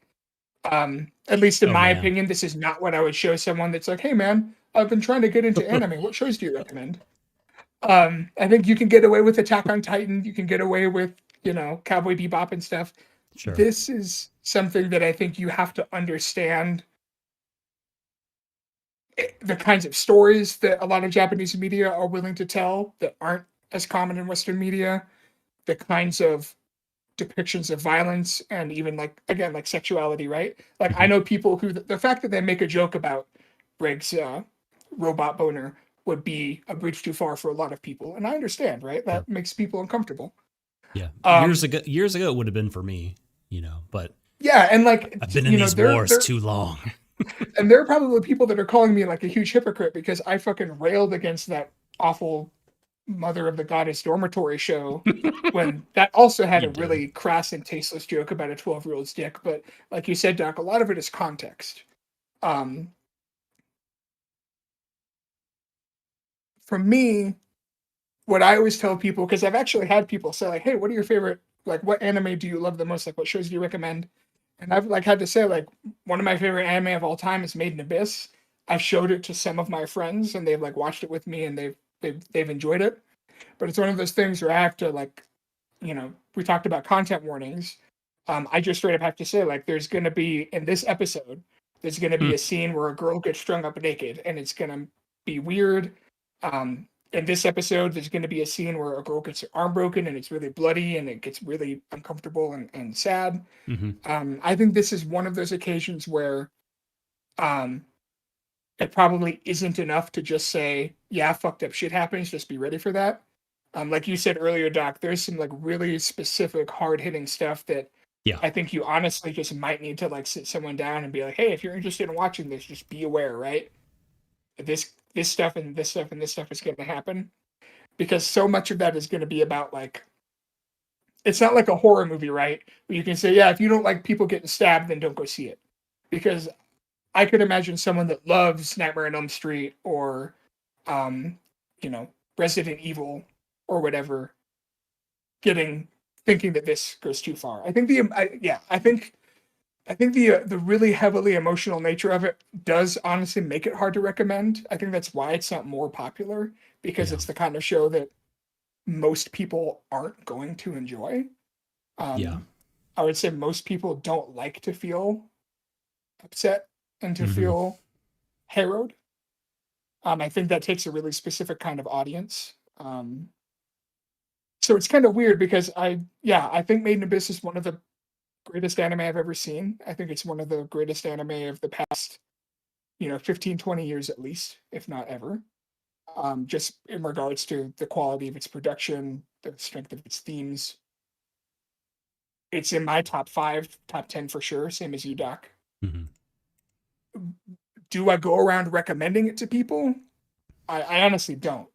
Just because, like I wouldn't go around recommending Requiem of a Dream to most people either. I guess that's kind of like Mm. the Mhm. comparison, right? Like that's Mhm. another thing where I think that movie's a masterpiece. I think it's amazing. Um, it's not like something that 90% of people will probably ever want to see, and that's okay. It's a very specific kind of masterpiece made with this. It's, Yeah. it's not like um, I don't know. It's not like Megalobox season 2. That's a show that I would recommend to pretty much anyone with a passing interest in anime. Do you Mhm. like do you like things that are good? Watch that. Yes. Made in Abyss, like you said, Doc, you kind of have to like fucked up shit. Yeah. And not everyone does. It's okay. That is That's okay. probably good, right? That's probably a good thing in the long run. Probably very good, right? So, um, well, big thanks to GoGo Atomic Robot and to Danny at Infinite Bagel for sending those questions in. Um, also, Gotchophilia, I missed this a moment ago. In response to your Undertale gag, said the bottom of the abyss is just a portal to Mount Ebbet. Very good. And they say also this is a great podcast. So thank you for that. Thank you so much. They want us to react to the promo art. I couldn't find the promo art of season 2, so maybe that'll be a Twitter a thing I'll put on Twitter, like my Maybe so. my reaction to that. Yeah. So because I did a cursory search for it, but Mr. Beckett, the hour grows late for me, and I have to run quite soon. But we have gotten through our gargantuan outline, and I think done a very, I don't know if I want to say we've done the show justice, because that is a tall order, but I think we have communicated our deep love for this show and talked about some of its complexities, talked about why we liked it and why we think it is great and one of the best anime ever, and that we think it is that. And so I think our job is probably done. As long as every single person that is still listening at this point immediately goes out and listens to the soundtrack, if you have not already, I will consider this an unrequited success. Well, then if folks want to continue listening to your takes about Made in Abyss and other things, how could they do that? You can always find me on Twitter. I'm at Kick the Beckett. That's my wonderful punny handle there. That's also the name of my blog that I don't update anywhere near frequently enough, but you're more than welcome to check that out to see if I decide to start updating it more frequently. And then for the podcast that Doc and I are currently working on getting back up and running, you can follow us on Twitter at Media Missile Pod. And you can find the podcast, like we said before, you can find archived episodes of the Kick the Beckett days back on audioboom.com. If you want to listen on the web, you can find it on Spotify. Yes. You can find it on Spotify. You can find it on iTunes. You can find it on Stitcher. Pretty much any podcast app that can connect to those RSS feeds. You can look up Media Missile Circus, and we will be there. You can listen to our commentaries for the Evangelion series and movie. You can listen to our chats about Final Fantasy, and we've got a lot of other awesome stuff planned for the near future. Absolutely. Very excited about what we've got cooking. And James, well, before I say what I was going to say, let me quickly say, if you want to follow me on Twitter, I'm at The Subtle Doctor. If you want to follow this particular podcast, it's at Warui Deshou on Twitter. Leave a nice review on Apple Podcasts for this show and for Media Missile Circus. And next week, Shadon will be back with myself, and we'll be talking about the first few episodes of currently airing anime Sunny Boy. which is on Funimation. So, which always Definitely gonna have to listen to your guys' episodes on that because even I'm having trouble like parsing my thoughts on that first episode. okay. So I'll be very curious to hear your Oh guys' boy, thoughts. Sunny I Boy, that's a heady yeah. show. Ooh, okay. I haven't watched it yet. It always makes me think of there's an episode of Jeeves and Wooster based around the song, the old song. I said Al Jolson, Sunny Boy. Anyway, this is an I incredibly think so. dated reference. So, gonna swiftly move on and say thank you so much, James, for coming to hang out and talking an incredibly long time about Made in Abyss. It has been an absolute pleasure. It was a pleasure too, and I'm happy to be back anytime you need this old bucket's thoughts on anime or whatever else it is y'all are talking about. I love chatting with you guys. It's a blast every time. And with that, it just remains for me to say he is James, I am Doc. This has been Warui Deshou. Embrace each other, everyone, to the ends of the universe. And bring back the brothers.